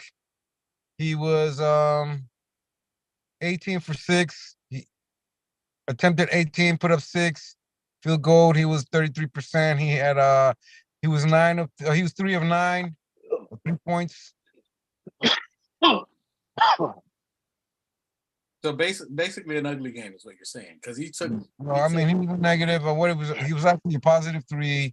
He had 2 personal fouls. He turned the ball. That's Anthony Edwards. Yeah, he had 7 defensive rebounds and 1 offensive rebound. All right, now to the good stuff. 8 in total.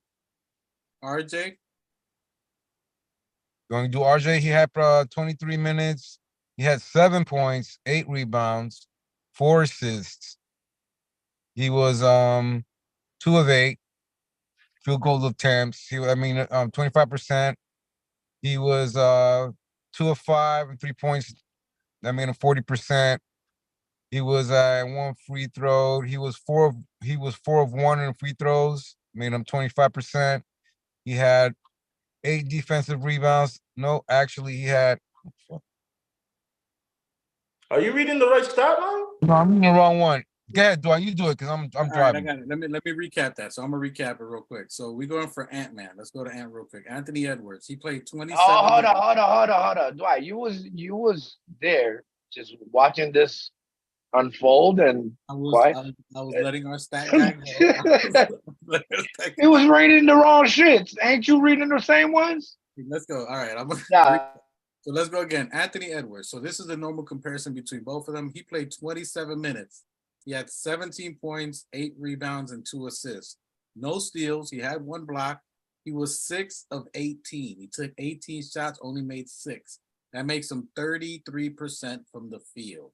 He was 3 of 9 from three-pointers. So he took 9 3-point shots and only made 3. That's a gang of shots. So he chucked up quite a bit of shots. He took 27 shots total. Yeah. He took 27 shots. He was 3 of 9 from the three-pointers, also 33%. He hit 2 out of 3 free throws. So he was 67% from the free throws, positive 3. But he took 27 shots, which is a lot of shots. RJ, let's go to RJ. RJ played 25 minutes, 2 minutes less. He had 23 points, so he beat him in points. Less rebounds. He had 2 rebounds, 2 assists. RJ would have had 5 assists if Grimes hit those 3 wide open shots. Oh my God. Hold on. So he would have had 5 assists. He had 2 steals, no blocks. He was 6 of 15 from the field goal. So he took quite a bit of shots there, a little less than Ant, about 4 shots less than Anthony Edwards. He was 40% from the field, 2 of 8. He also took quite a bit of shots, 8 3-pointers, only hit 2, 25%. He was worse from the 3, but he was 9 for 12 from the free throw line, just 75% from the free throw line. All right, and he was positive 1. So in the comparison of both, we're going to keep going back and forth with these two guys. RJ had more points, 23, and Ant is the guy. Ant is the man. He's main focal point. The number 1 option in his team so far. So overall, RJ gets a little bit of the dub here, a little bit better. They're still going to be back and forth. I can see them going back and forth for years. It's comparable. RJ got the W on this one overall. The team and the Minnesota. Not really. They still lost the game. Minnesota got the W. Minnesota got bumped. In comparison for these two, RJ played slightly better. Slightly. You on mute. I can't hear you.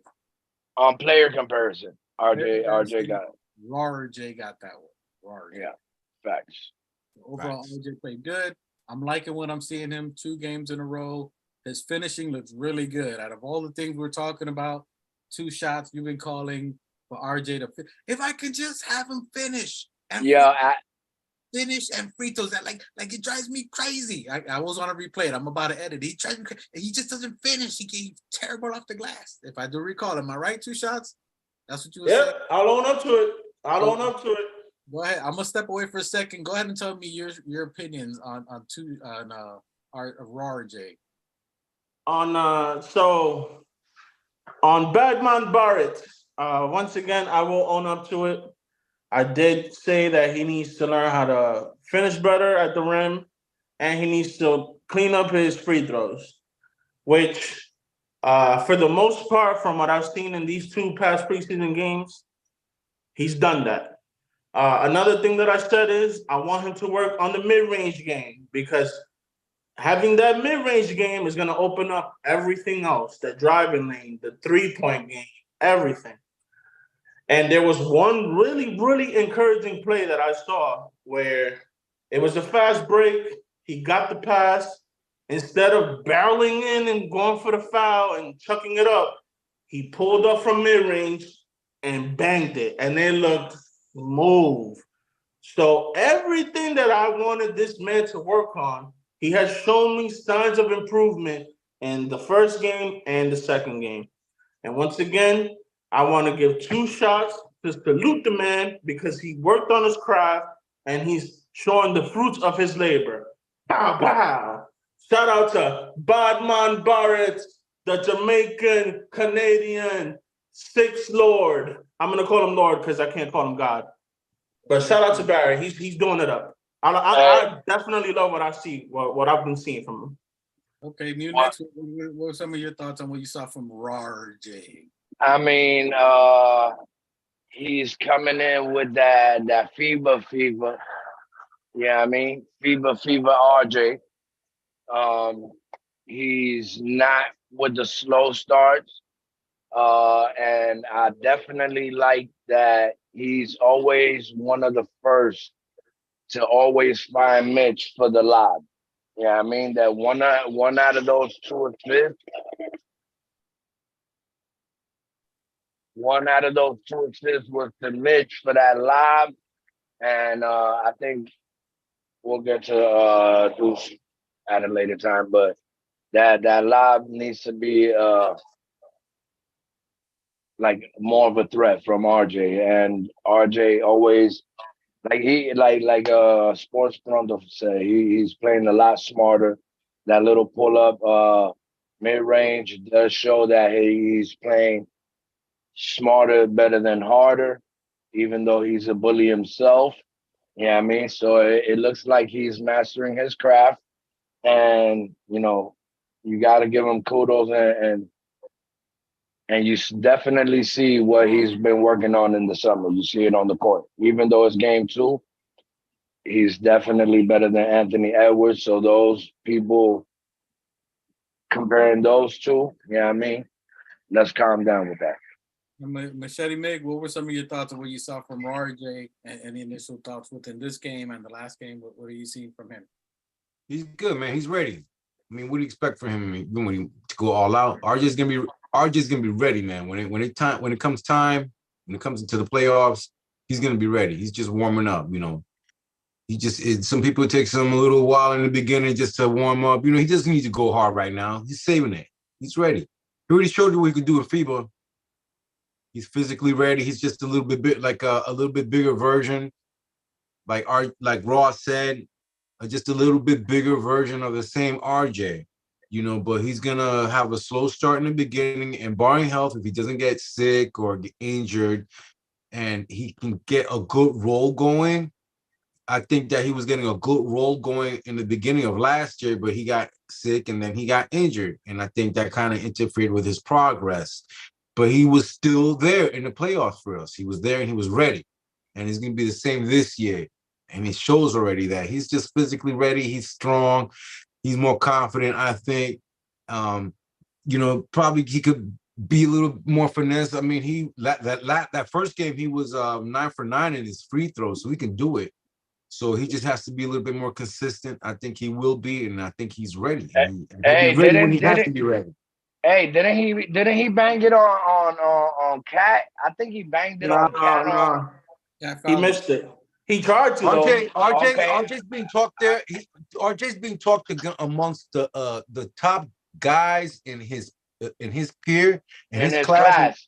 In his class, he's being talked amongst the top guys. Wiggins, Williams. Well, all these guys that SKJ, the guys that he played for in the Canadian team. Well, Mike, the point that you made when you were speaking before that I like is the point that you made that he's ready. I think that R for RJ does stand for this year's Ready J. You know what I mean? He's definitely ready. So I think that R for RJ stands for ready, and I agree with Mike. I think he's ready to take it to that next level. Yeah, I agree. I would agree with both you guys. He looks confident this year. I think he looks confident and comfortable. I think you can see he's comfortable in what he's worked on, and that he's confident in that he's worked hard on it, and he's able to execute. He's seen the fruits of his practice in FIBA. And when he saw it work there, like away from NBA, away from his own team player that he practiced against, where he's playing against different competition, he played against the toughest in FIBA. Canada had if I'm not mistaken, he had the toughest division that they played in. They played all the tough teams. They played Germany twice. They played a lot of tough teams that were not only scoring, playing good defense, that he saw that work with them. So he's bringing that back. I'm liking his confidence. I'm loving the finish because, as you said, 2 shots. He was bad off the glass. His finishing was not great. The shot that he made last night, I think it was off Cat when he got fouled, or their other power forward. I mean, it was a high finish off the top of the glass. It was real high. Yeah. He got fouled, and it was almost to the top of the glass and That- fell. Difficult finish. That's I a think that was I think that was the Hartenstein pass that I was talking about when he was cutting in. And I agree. I agree with you, Dwight. I think that that FIBA world competition of of being the B team of America. You feel what I'm saying? Because like we already know that LeBron and all these guys, they want to come in and to rep. So basically, if you're really looking at the view of the landscape, you know, they're considered the B team of America. And with him playing with that international competition where these teams know each other, and this is, I don't know how many years he's been with them, that confidence, you see he's vocalizing it. You know, he got bragging rights. And that's like wearing a chip on your shoulder when another team lets you go and you like, oh, okay, you're gonna let me. Yeah, I mean, it's the same shit for bragging rights. Not that we let him go, but he went out there and he did his thing, and I mean, he's talking about Jalen Brunson, Hart, like his peers. You feel what I'm saying? I gotta give props to Machete. I wasn't with him going to FIBA. Machete called that out, said it would be good for Facts. him. Props to Machete. Facts. Machete called it. That it's gonna be Mike good called it. better. So Salute to Mike. Props to you. Just like 2 shots. If you're deserving of the props, we ain't shy to give them. We hand them out like people do on Halloween candy, even though we don't. Hey, I'm gonna be the first to admit that I was wrong about, you know what I mean, wanting Brunson and RJ to fall back and master their craft like Grimes did. You know, I mean, even though Grimes did the same thing after FIBA, you know, he locked in with what's his name, but yeah, it was a positive move, and I was wrong. You know what I mean? Let's talk about, now that we got RJ out the way, RJ, Badman Barrett, Mr. Canadian, Mr. Canada, Mr. Bronze Barrett. Salute to Bronze Barrett, Mr. Bronze Man Barrett. Now Ready, Bronze Barrett. Hey, now to our final player, our most pivotal cog. Without there is no Knicks right now, Mr. Mitchell Robinson, the blockness monster. Which, by the way, Mitchell, if or when, I'll say when, because you guys are watching. We know you're watching. Of course. You're watching this. I need that block party back. I need the little episodes you used to do first or second season, the block parties that you had the interview and you was doing the little I need some of that back. If you do the block party, it was funny. I was feeling that. New York Knicks, you watching this, bring back Mitch's block party. I think Mitchell Robinson is pivotal. Without him, he is the anchor. He's the essential that everything that Tibbs runs, all his schemes, everything he runs is based off Mitchell Robinson. I don't think a lot of people see that. I don't think they respect it. But a lot of what Thibodeau does is based off Mitchell Robinson.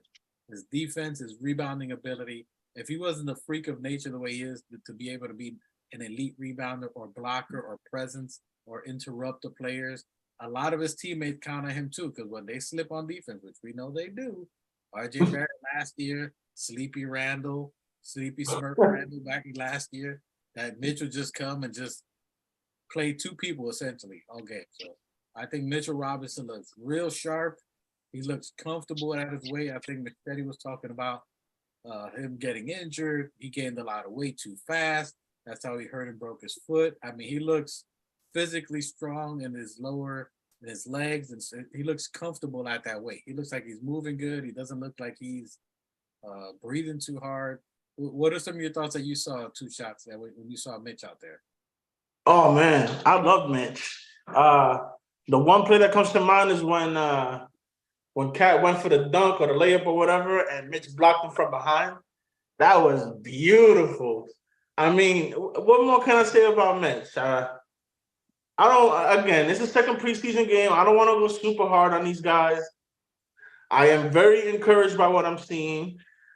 He looks like a brick house, bro. Like he looks jacked, and he still has his quickness, his mobility, his hops.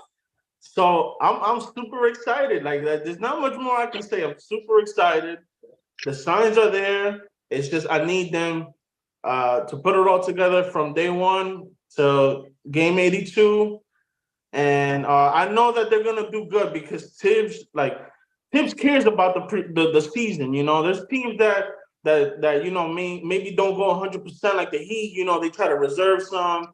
Maybe like older players try to pace themselves for the 82 game season, and they want to just make it to the playoffs, and then they kick it up a notch.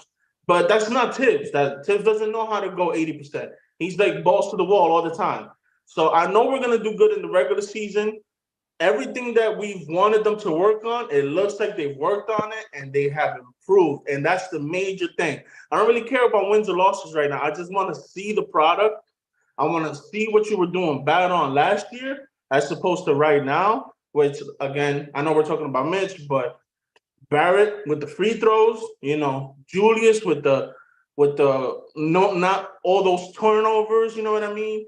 Mitch with the size, and maybe he can incorporate a little more offense, but again, I mean, he's not really here for that. That's not his calling card. His calling card is defense. So I just want Mitch to stay healthy, keep doing what he's doing, and let the blockless monster come to life. And like you said, I agree with you 1,000%. I need the block party to come back because that joint was entertaining. Love it. All right. I'm gonna chime in, give my 2 cents. I agree with both of you guys about the block party.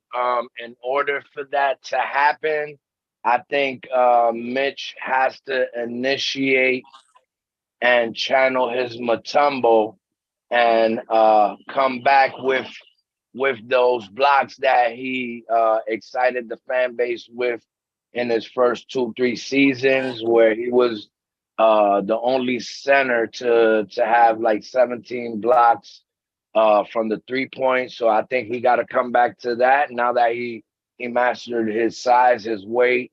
I think he has enough time under that body structure for him to come back to who he originally was. Yeah, I mean that the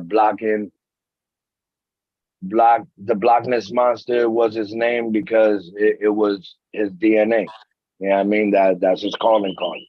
And just And I had a little nickname for him. This little bastard. I had a nickname for him when he first came to the team. Remember the Mitchell and Ness hats? I call Yeah. I call him Mitchell and Stretch. Yeah, I mean so. And yeah, we need him back to that. He's the anchor. He's the anchor. Everybody who doesn't love Mitch. Yeah, I mean his character. Yeah, his energy. Yeah, I mean I just think he needs to come out with his signature Matumbo joint, whether it's chop at the neck or the finger wave. I don't know, but he got to channel his Matumbo, and I need him to get Defensive Player of the Year. I think that should be his top goal, which Castle King Ruel, brings up on a constant basis. So if we could get him, listen, that's my goal for Mitch, bro. Get Defensive Player of the Year, so then we can unlock the next combination, which is to unleash your offensive skills, which we all have witnessed for the summer after you get the proper training by going to Hines and following up on those steps for the following summer. But for this year, let's get Defensive Player of the Year, channel in your Matumbo, and do what it does. and just before we get to Machete real Double quick, doubles. I need to see double doubles. Definitely high number double doubles. I need to see him 18 plus points at least. You know what I mean? blocks. I need to see 8, 10 blocks. If he could pull off at least 3 triple doubles on the block side, I'll consider him the greatest Knicks center. So Mitchell Man, that's Robinson, bold. go ahead, Machete. Go ahead. I was gonna read the stats. Go ahead. No, go ahead, dude. So Mitchell Robinson, real quick, 21 points. I'm sorry, 21 minutes. He had 8 points, 7 rebounds. He had 1 block. He was 4 for 4 from the free throw, 100%. So still leading the NBA on that. And so even with that on there, he was +5, no 1 turnover, and then he had 3 offensive rebounds, 4 defensive rebounds. Go ahead, Machete. Yeah, I mean those are decent numbers. He had 4 personal fouls. He was in the positive. He did good. He could have done a little bit better as long as he didn't get hurt. But he was flexing out there. You know, he got that 1 block. That's all he got was 1 block. So I don't know where everybody's talking about a block in this party for. But that was my point. I said that's where my point came into. That he has to come back to it where his first 2 years. He was blocking everything in sight, no matter whether it was in the bleachers, like wherever the bag, he was blocking shit. So that's why I said if we No, he was want going after the ball.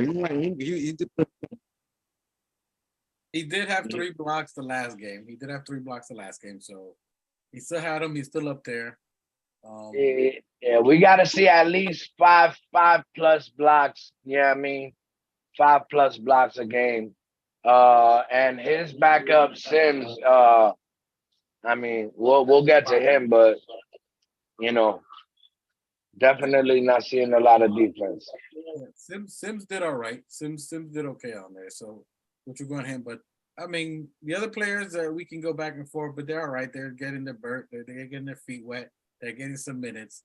But you know who played better than Grimes yesterday? Fournier. Fournier. Deuce make facts. And said, Deuce said, let me show you what defense and offense combined looks like. And threes. Boy, he was lighting it up, boy. That boy was lighting it up. Yo, homie only played 11 minutes. 4 for 4. I think he was 4 for 4. Read the stats. Go ahead, 11 Mike. minutes, 16 points, 1 rebound, 2 assists, 1 steal. 6 for 6 from. So he was 6 for 6, 100%. At the line or what? He was 6 for 6 from the field goal. So on the floor, he was 6 for 6, nice. And then he was 4 for 4 from 3. So he was 100%. 100 from the field goal and 100 from 3-point. Bro, undefeated. Yo, but how's he -3 in plus minus? So he was a negative. He's a -3, and you can't go with positive and negative because he was in different rotations. So it's how he fit with different players. He was playing with the Busters. Was the overall team that he was on the floor with? Did they contribute? It was trash time. You know, it was trash time. Some other people were trying to get in the game, so they weren't as good.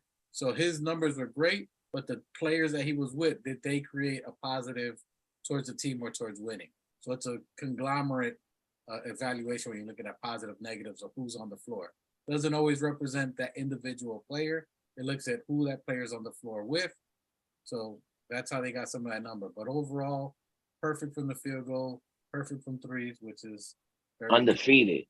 And that shows that G League Deuce is now preseason Deuce. Now we need preseason Deuce to turn it into regular season Deuce. And then we trade Grimes. Just kidding. Yeah. It's another grenade, bro. Another grenade. Wow. Oh no. That's what's the military term? Fire in the hole. Hey, wow. I'm just playing. I love Grimes. I just want Grimes to look like. Yo, let's just not lose a little perspective here, and then restate that this is the second preseason game. That's why I'm laughing. Hey. But the facts are the facts. That Deuce did better than Fournier and Grimes. That's a Okay. And on Brian top of Lang. that, I think no, he had a alley oop to who Sims. to Hart to Sims. Sims. Oh my god. Yeah. So, Yeah. he's earning his His minutes. vision, he's using this. And like last year, he was just doing what Tibbs wanted him to do, was be a lockdown defensive and lock down the number one person on the offensive on the ops. You feel what I'm saying? That's what he did. Now he's Hey. showing you what he's showing you what he did in the G League was lighting shit up. He's in the preseason. He lighting shit up, boy. Don't let that boy get his confidence. I'm telling you, it's gonna be a battle. We got double squads. We mad deep. We mad deep. What'd you say, Michelle? Hey, I was gonna say, but Dwight, he also held Anthony Edwards to 17 points, 8 rebounds. I give that. You know, Grimes. Grimes. He turned the ball over twice, and he got 2 personal fouls on him. So I mean, he did pretty decent against Anthony Edwards defensively. Yeah, we do. I agree with Mike. We do have to look at I mean, we are going in hard on Grimes, but he did have the most hardest task was locking down Anthony Edwards, and Towns did his things too. Yeah, I mean, as much as I mean. We talking about wide open shots. We giving a pass on wide open shots. Wide open. Yeah, that's 9 points, Mike. So his legs were tired. His legs were tired from defending. I'm just saying. He only played like 20-something minutes. I get it. And I love Grimes, right? But this is like my child, right? Like my child. I love my child, but I gotta let my child, I'm not gonna give him 7th-place trophies all the time. You gotta, to be number one, you gotta hustle, my man. We're all winners. We win because we had fun. You don't hand out 7th-place trophies over here. You know what I'm saying? Look, you gotta work. You want to be the best. You did the work. It ain't showing. Go back to the gym. That's all I'm saying. You can't miss open. If they're Deuce is doing it. Deuce is doing it. Deuce is doing it. They calling them do it Deuce. Do it Deuce. IQ did it in his 3rd year, but we'll digress as we move on. Hey, all right, we on you, Grimes. IQ easy. IQ look. So now we're on IQ. IQ was a little off, but he was the game before. I'm not worried about IQ. I'm not worried about. Yeah. I'm not worried about. All right, can we get his numbers? Can we get? Yeah. Let's get his numbers. Let's get numbers. Energy. Yeah. Bring that same energy. Okay, and I said, let me hear his numbers. Let me say the so numbers. read them out. Hold on. IQ played 22 minutes. He had 9 points, more than 4. 9 points, 1 assist, 3 steals, 2 of 9 from field goals. So he was terrible from the field. And then he was 0-3 from 3-pointers. He was 5 for 5 from the free throw line, though. All right. And he was minus 21. So he was terrible. He played really bad yesterday. He played bad. But keep that same energy. Go ahead. Rip him a new one. Yeah. I'm not worried about him. But he did play like hot dookie. He played like hot dookie. Trash. I need more. Get better, IQ. Listen, come on, you're supposed to be right behind. You're supposed to be right behind JB. IQ played off rhythm. No excuse for him. He wasn't in FIBA. He didn't play against anybody. So there's no excuse for him to be that off that early. Although you hit 9 points, the fact that you was 0-3, you missed some from the runner. I'm going to need you to be way better than that. You was a 6-man runner-up. You should have been the 6th Man of the Year award. Someone who wins a trophy or close to the trophy should not be that off. So you got till the next game, or we're calling time. And on top of that, you definitely have to make up for how you ended last year before the injury. You feel what I'm saying? So you got lots of making up to do. You've got to Don't And you he's trying to get the bag, right? He's trying to get the bag, right? factory. You want that 100 mil, you can't play like $30. Keep slinging it. Keep slinging it. I need more. I need a little more. I need a little more. If you listen, real facts, if you want the bag, that's one game will slide. But anything after Oh, this, no. Yeah, no. Ain't no He was sliding. Keep that same energy. Ain't no sliding. all right. Hey, you were playing like an 8 mil player. He was playing like an $8 million player. Okay. So yeah, okay. like, come on, don't do that. We got super confidence in you. Hold on. No. I don't want none of that. I don't want no positivity. Hey, I said it. Keep slinging that dumb. He played like 8 mil. He played like 8 mil. I said it. Hold on. We give props and both ways. The reason I'm hard on Grimes is because 2 games in a row, he was hot trash. 2 games. The last game, IQ balled out. This game, he was off. Okay, all right. That's the only reason I'm a little bit concede. Because IQ played really good the first game. He played hot trash today or yesterday. And that's the only reason I'm a little hard on Grimes because it's 2 games back to back. I held my peace the first game. I said, it's the first game. The second game, 3 wide open shots. That's where I was like, that's why I'm a little harder. 2 games in a row in preseason, playing against a bunch of busters. I get it, you were guarding Anthony Edwards, but you did play him in FIBA. You did guard him in FIBA, and then y'all still won and you hit shots then. So, that shit was good, huh, Mike? Look at that hungry ass. That hungry ass nigga came in smacking his lips. Hungry ass nigga, bro. Where's your adequacy? Nah, but I didn't like this. So he hit all his free throws, but he had 3 turnovers, man. What the fuck is that? And zero from the 3-pointer. How can you be like a nigga that we depend on for shooting? And you dumpster juice? They were contested. You bump juice? They were contested. Yes, keep it coming. They were contested. There were contested shots. They weren't wide open shots. They were contested. Okay. All right. Hey, listen. Why he taking contested shots then? Because he's a point guard and he's driving or finding shots. No. He's forcing it. You can't force the offense, bro. Okay. Go ahead. Keep swinging that thumb, bro. I didn't watch the game, so you gotta put the context to it. So if he was getting the ball at the last fucking 3-4 seconds and expecting to pull out a miracle, like I didn't see a majority of it. They were contested and they were closeout shots. Not all of them. He missed shots. There's no excuses for that. But they were contested, unlike, which is what I'm saying, the 3 from Grimes were wide. There was nobody within 20 feet on either shot from Grimes. That's the only reason I bring it up. IQ, you got to hit shots. You're trying to go for the bag. I'm with that. I understand. Ain't no excuse. He played hot dumpster juice yesterday. So he played dumpster juice yesterday. He was off from 3. Shots like that, games like that, without consistency, would not give you the big bag. That's what it is. All right. And listen, we don't want to hear the remix to a milli into 8 milli. Like we're not playing like 8 mil out here, all right? So all right, now let me get my little take real quick since y'all said all y'all gotta say. All I'm gonna say is it's preseason. I'm not worried about it.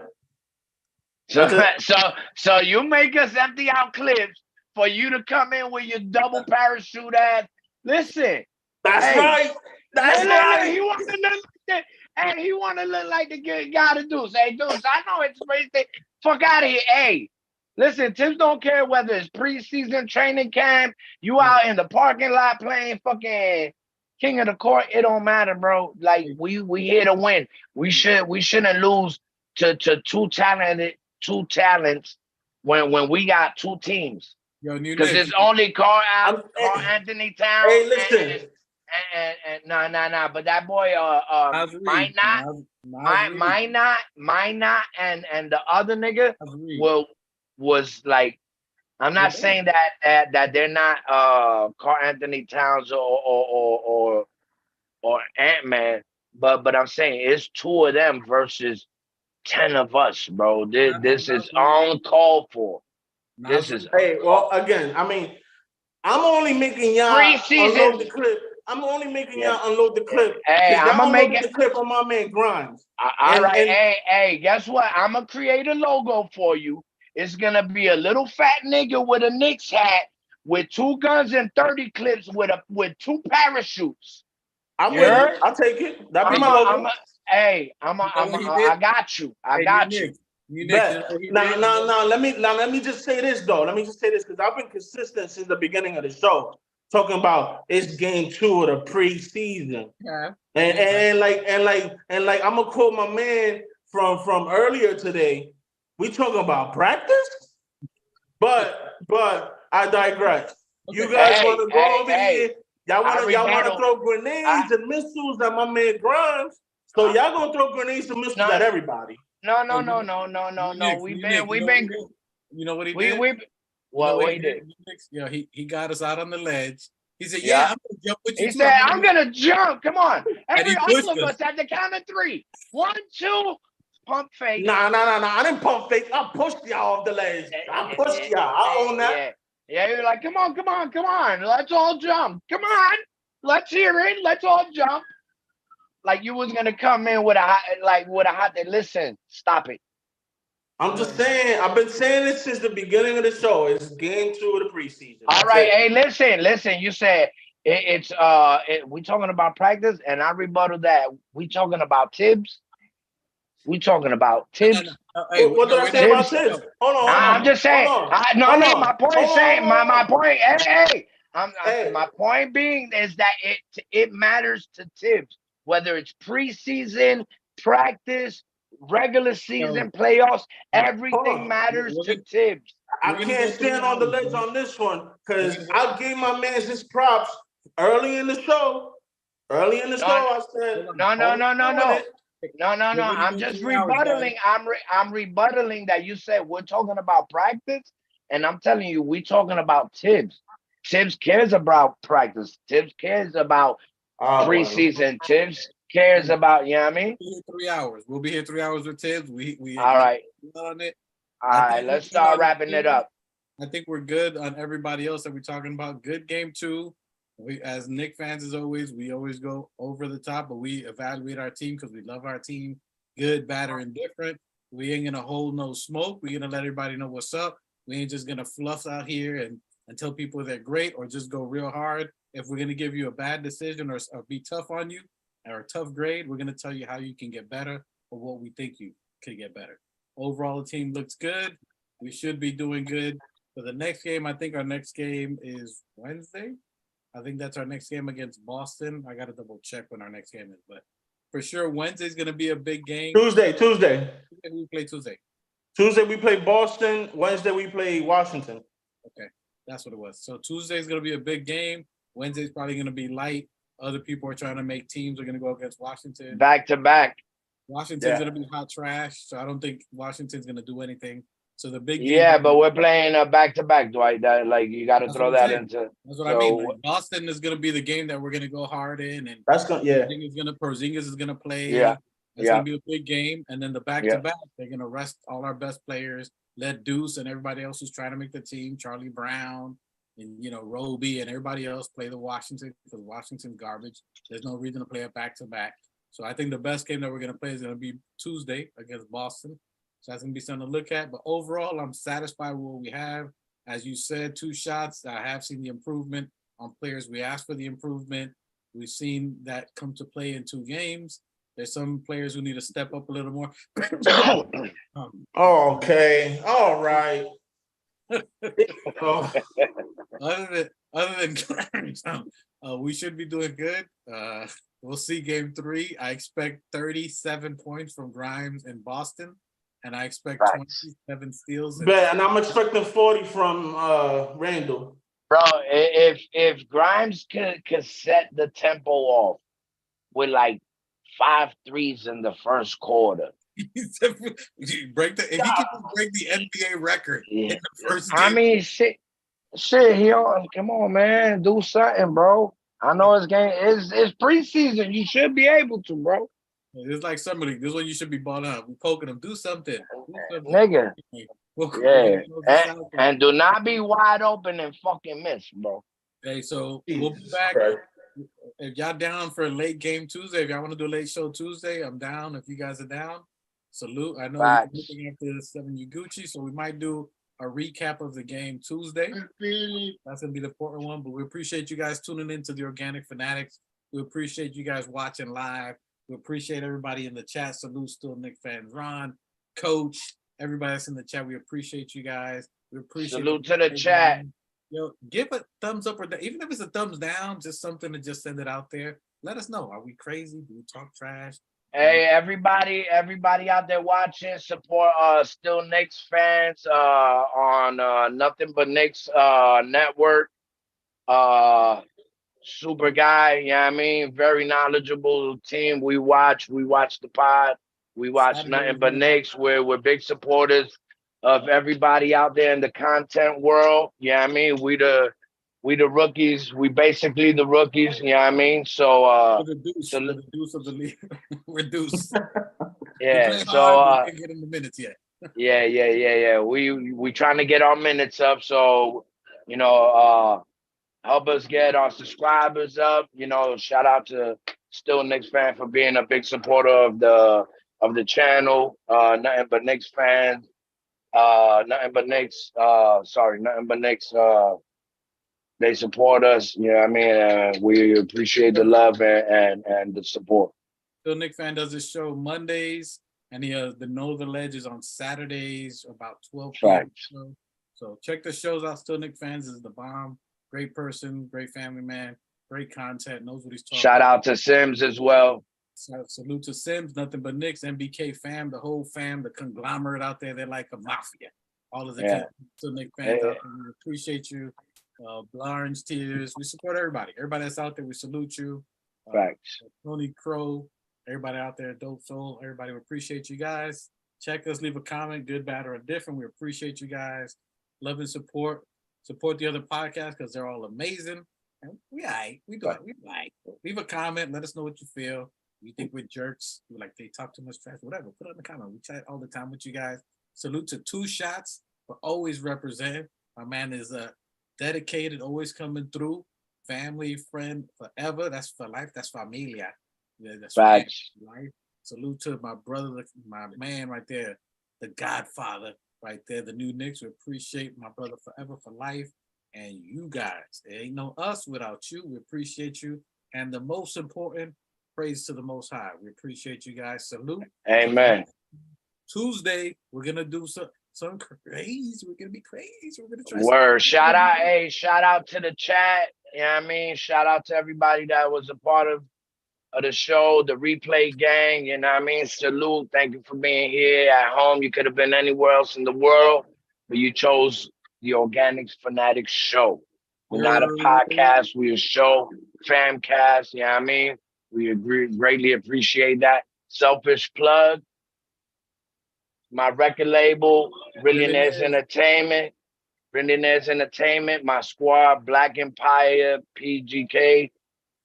We dropping Bullies is Balling this year for the 2023-24 NBA season. Be on the lookout for that. And yeah, we coming.